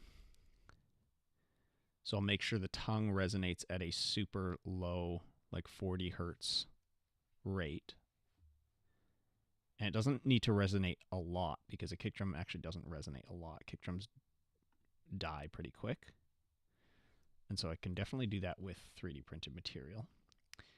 But then that tongue will be coupled to a tiny little membrane so that when you hit the tongue, it actuates this little membrane, which will then feed through a folded horn. So it'll be a super long horn, but it'll be all folded up into a compact little space. And then I'm going to fill all the cavities with like concrete or something. So it's going to be heavy. I don't think it'll be heavier than a real kick drum, but it'll be heavy for the size.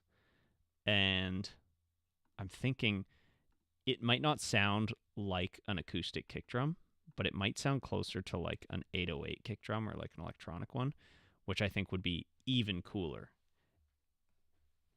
And then having it so that you can adjust the pitch with like a little counterweight on the tongue to dictate what frequency it vibrates at.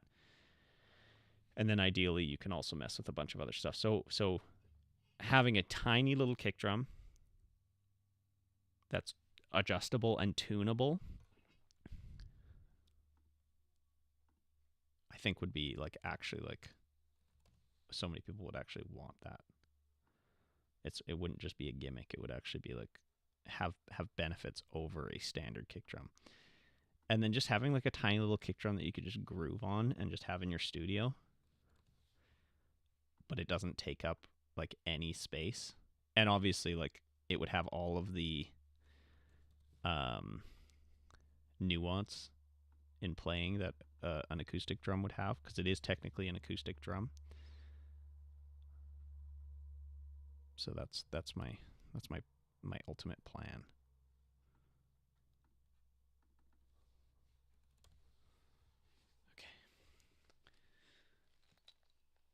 Okay. Look at that. Now we extrude, folks. Oh.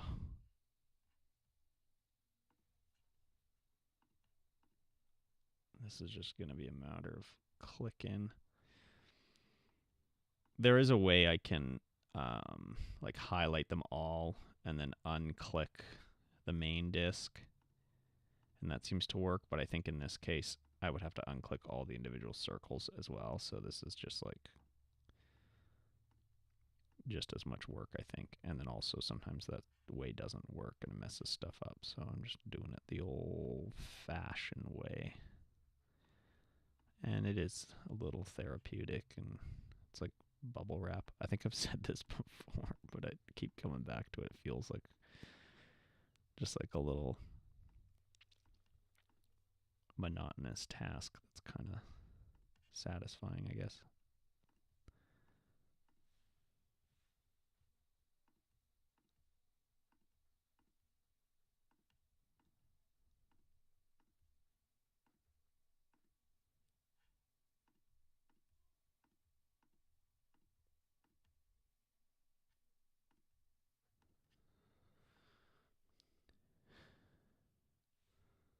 Right? Wouldn't that be so fun?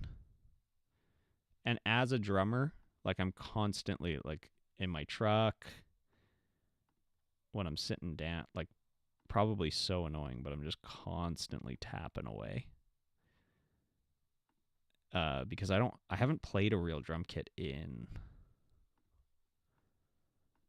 like years, and that used to be my job. So I literally have all this pent up drum energy that I need to start getting out, or I'm going to start losing friends. And I think, but my studio's just way too, I mean, I have a drum kit here, but it takes up so much space. I want to get it out of here. I don't want it here. And it's not even set up. It's like stacked up in a corner, so even that takes up too much space. So having a little one that I could literally put on a shelf, like a bookshelf drum kit, ooh, that would be so cool.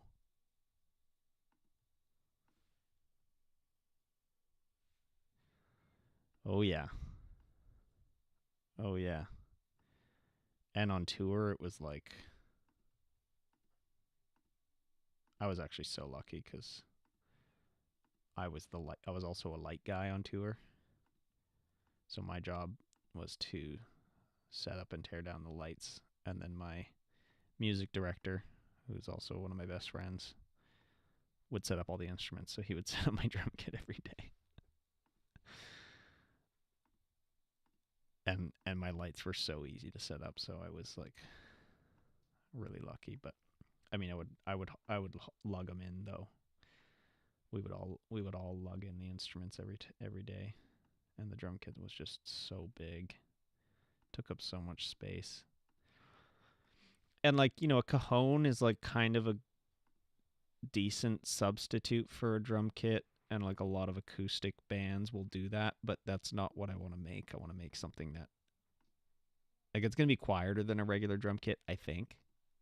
It's not going to be nearly as loud, but that's actually a really good thing, especially for most artists. They don't like loud drums. And neither do I. I don't like loud drums. I like not having to wear headphones when I'm playing drums.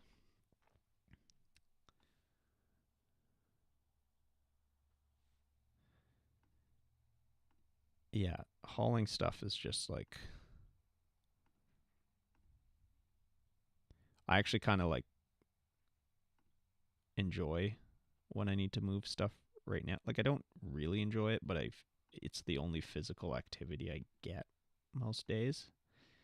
And so like we live on a farm, so I got to move a lot of stuff a lot of the time, so it is a nice thing. But on tour, it's like you're barely sleeping anyways. And it's the same thing in and out every single day. Be nice to take some of the load off of that, I think.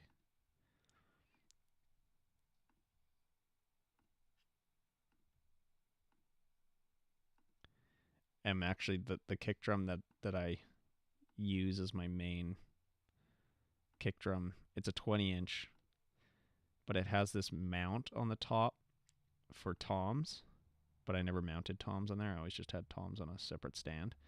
And so that makes for the perfect little handle. And the kick drum's so like it's small. It's a little bit smaller than standard, but it weighs like a quarter of what a regular kick drum weighs. I don't know why it's so light, but it's nice. So that thing wasn't actually too bad, but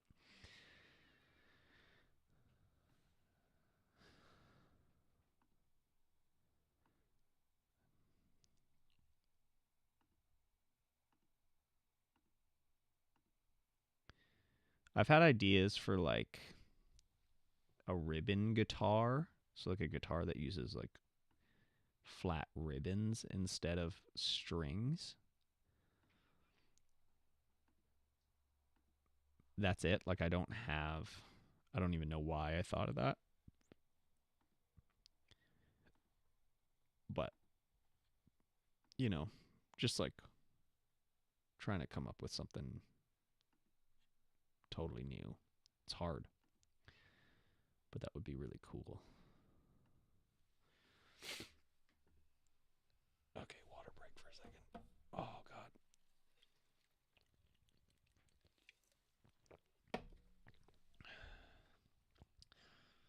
I need to partner with a sparkling water company cuz we are just flying through them.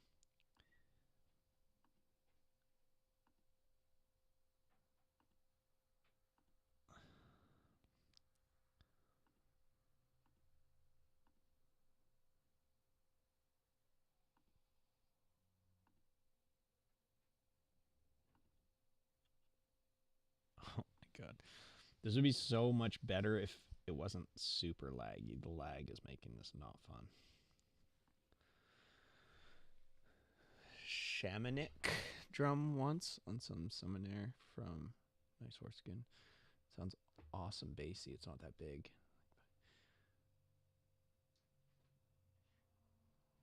Ooh. Yeah, I've heard leather and like animal skin drums are so good at low tones. Which makes sense. It's a lot heavier than the mylar skins that we put on drums now.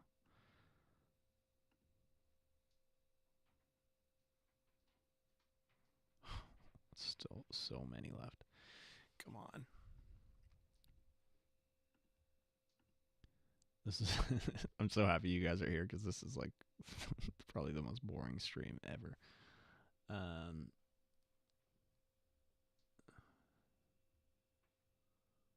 Yeah.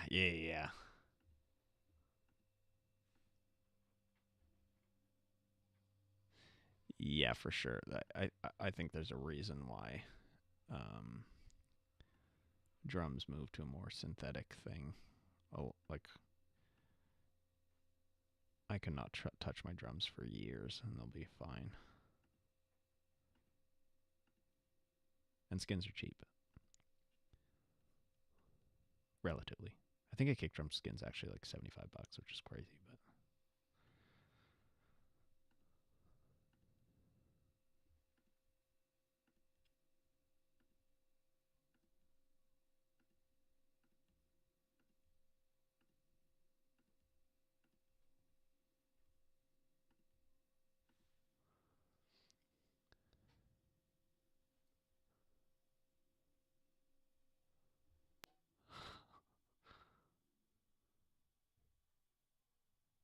what tube amp are you building?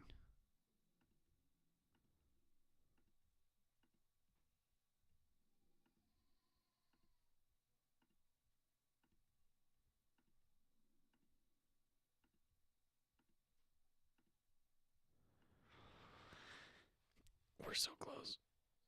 Oh my god.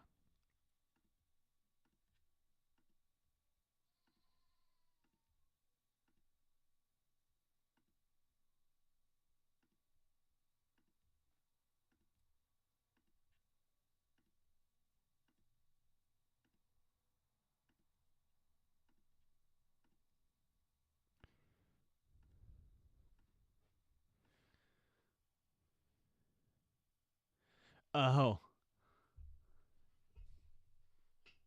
Oh, amazing. Okay, I can't wait to see.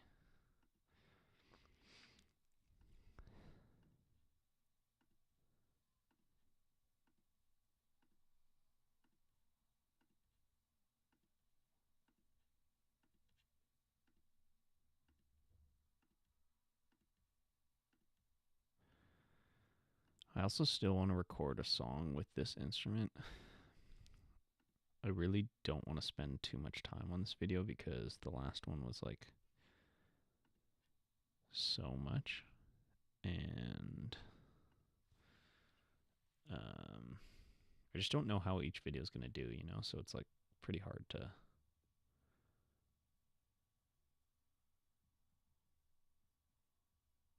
It's pretty hard to dedicate that much time to something without knowing for sure.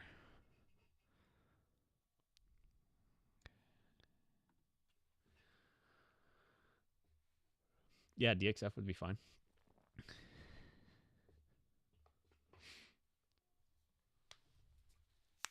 Oh, God, yes. Woo! Look at that bad boy. Isn't that crazy? It looks so organic.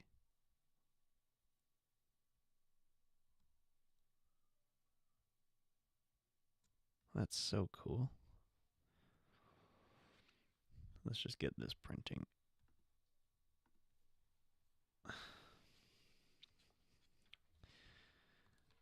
Call this the Gliss disc.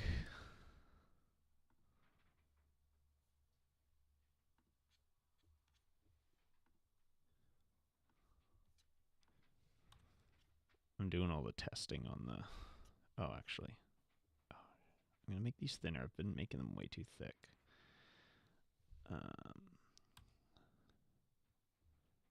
Minus...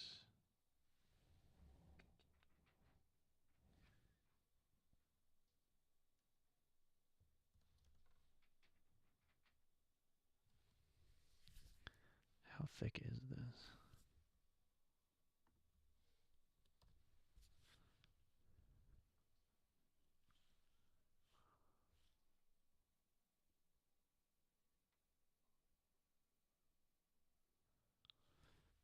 Yeah, that's kind of my thought. Okay, I'm just going to do a super thin one to test.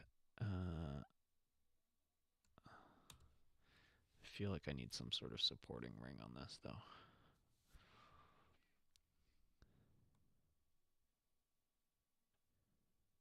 Oh, you know what? Ideally... Okay, here's what we're going to do. I'm going to grab this one. Come on, come on, come on.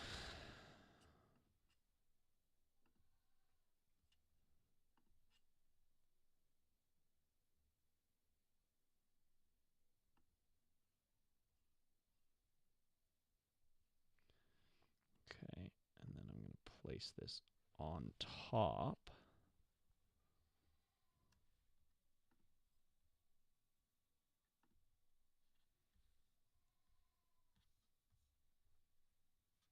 Nope. That is the incorrect point. Place this on top of this.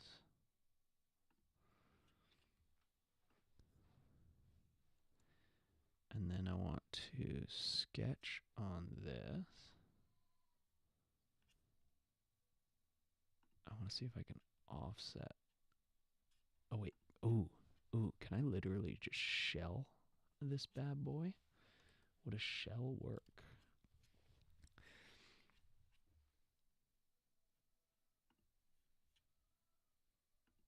Let's go 1 mil. Oh, yes.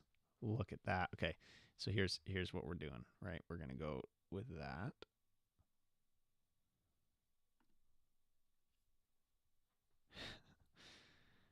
And then, so we have all of these still. But then we're going to go with this. And then I'm going to...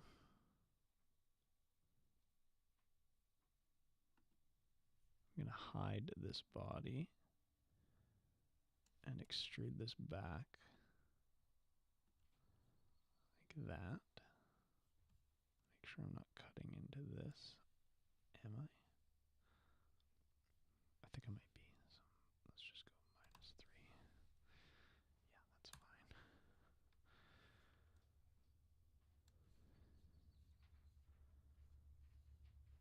Okay. And then where's our... Oh no, that made a lot of bodies. So then we grab this guy. And I want to combine these two.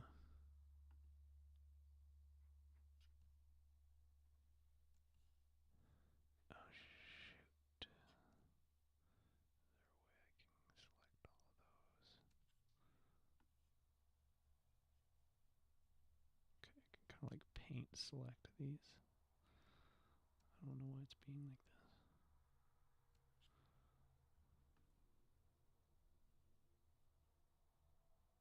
That actually is really useful. I didn't even know about this. I don't know how I ended up in this mode.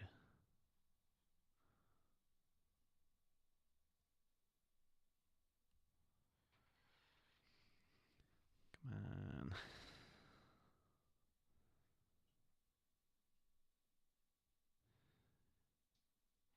So I'm doing this so that I can theoretically, I'll color. I'm not going to do this for the test because I don't have other materials set up right now, but I want to color these individual rings different from the back of the disc. So that when it's spinning, I'll be able to see where the notes actually are.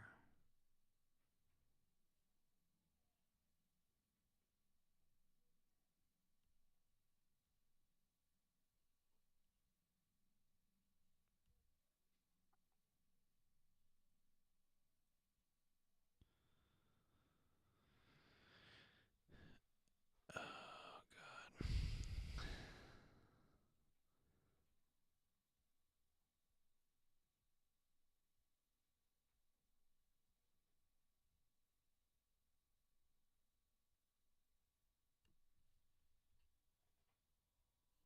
Whoa, what?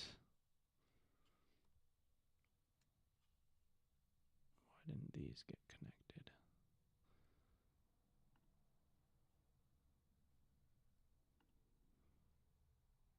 Oh my god, my computer's so laggy.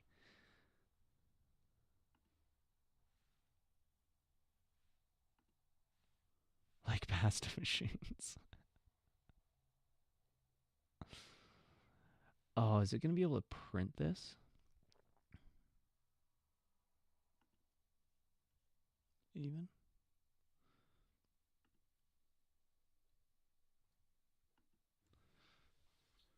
Oh, I missed one. I missed one. I feel like I probably should have tried it. Oh, God. Okay. That one.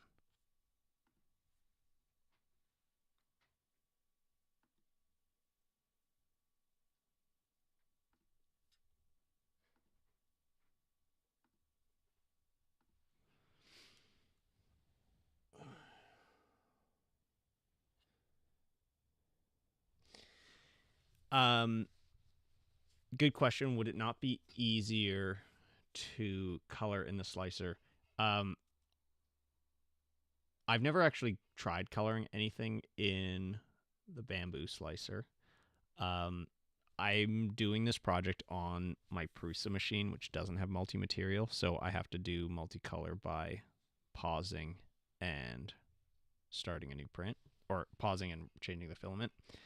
So I think I have to do it this way in order to do that, but I imagine if I were to paint this in the bamboo slicer, it'd probably be pretty easy, but okay, so let's just go 0.5 mils, because I'm realizing this is way too thick. This is way too thick of a boy. Actually, I'm just going to sketch on this, and I'm going to create a big circle. I don't even think it matters.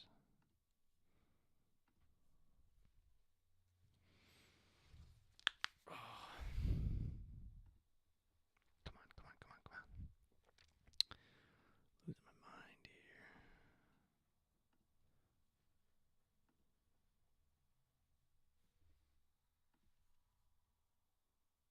Oh, is it not going to let me do it? Oh, that's so annoying. I shouldn't have projected. I knew I shouldn't have projected. Okay, we're going to go back. Undo the projection. There we go. Let's just sketch on here, and I'm going to do an arbitrary circle. It doesn't have to be perfect. It just has to be bigger. And then theoretically, I can hide this body. Yeah, nice. Bring this body back. Cut out all the garbage. Yeah, it is it is too many triangles. I don't see a single triangle in here though. See, I kind of messed up because there's these little bridges, but I think it'll be fine. I'm just going to go for it. I think it'll be fine. It'll just be more tone.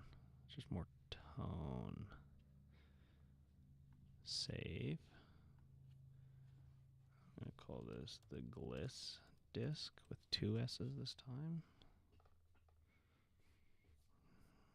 Okay. Gliss disc. It's going to probably tell me that there's a bunch of bridges.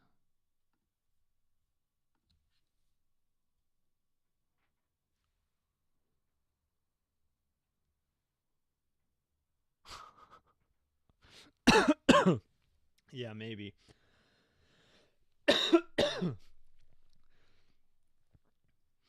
But I think, in this case, when I bring it onto the Prusa, I'll just print it up to this point,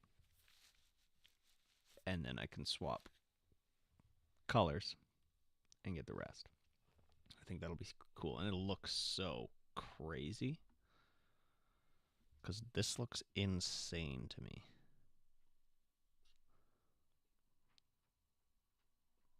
So let's try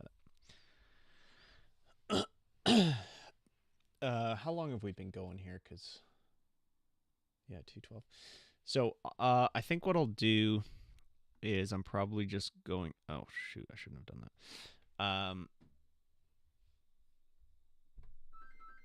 Yeah, I agree. And it's a shame that I don't have, like, the index system or whatever for the Prusa, because...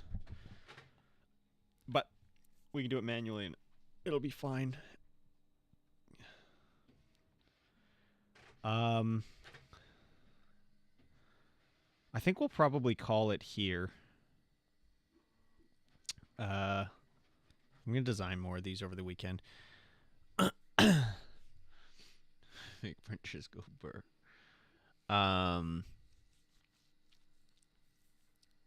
Yeah, I'll probably call it here. We'll come back on Monday to test this boy out, and I'll see if I can print some more options. I really want to have maybe 50 of these discs to experiment with.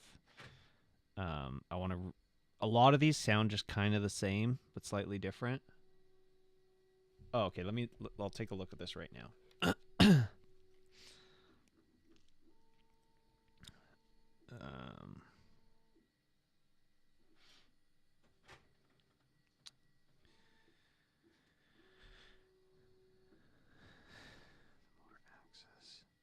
Oh, okay.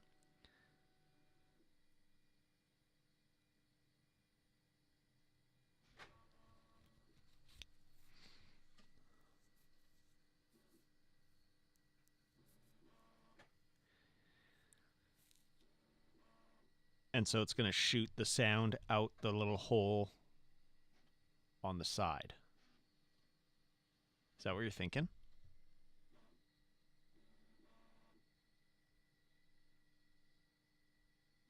Wait, what software is this?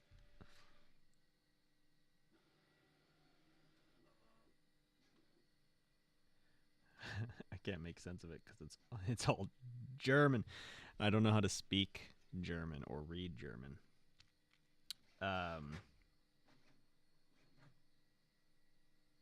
Yeah, maybe we can try something like that, because I was thinking having the capsule right behind where I'm blowing is going to create turbulence, so having the microphone being off to the side might work. Opens. Oh, interesting. Okay. Yeah, let's try that on a Monday. I could even try modeling something up this weekend and we can test it out on Monday. Or yeah, I'll see. I got a bit of a busy weekend, so we'll see how much I actually get done. But this is cool. I'm gonna get the new body printed with the lipstick red as well, and yeah, this seems like a good place to call it. So, excuse me.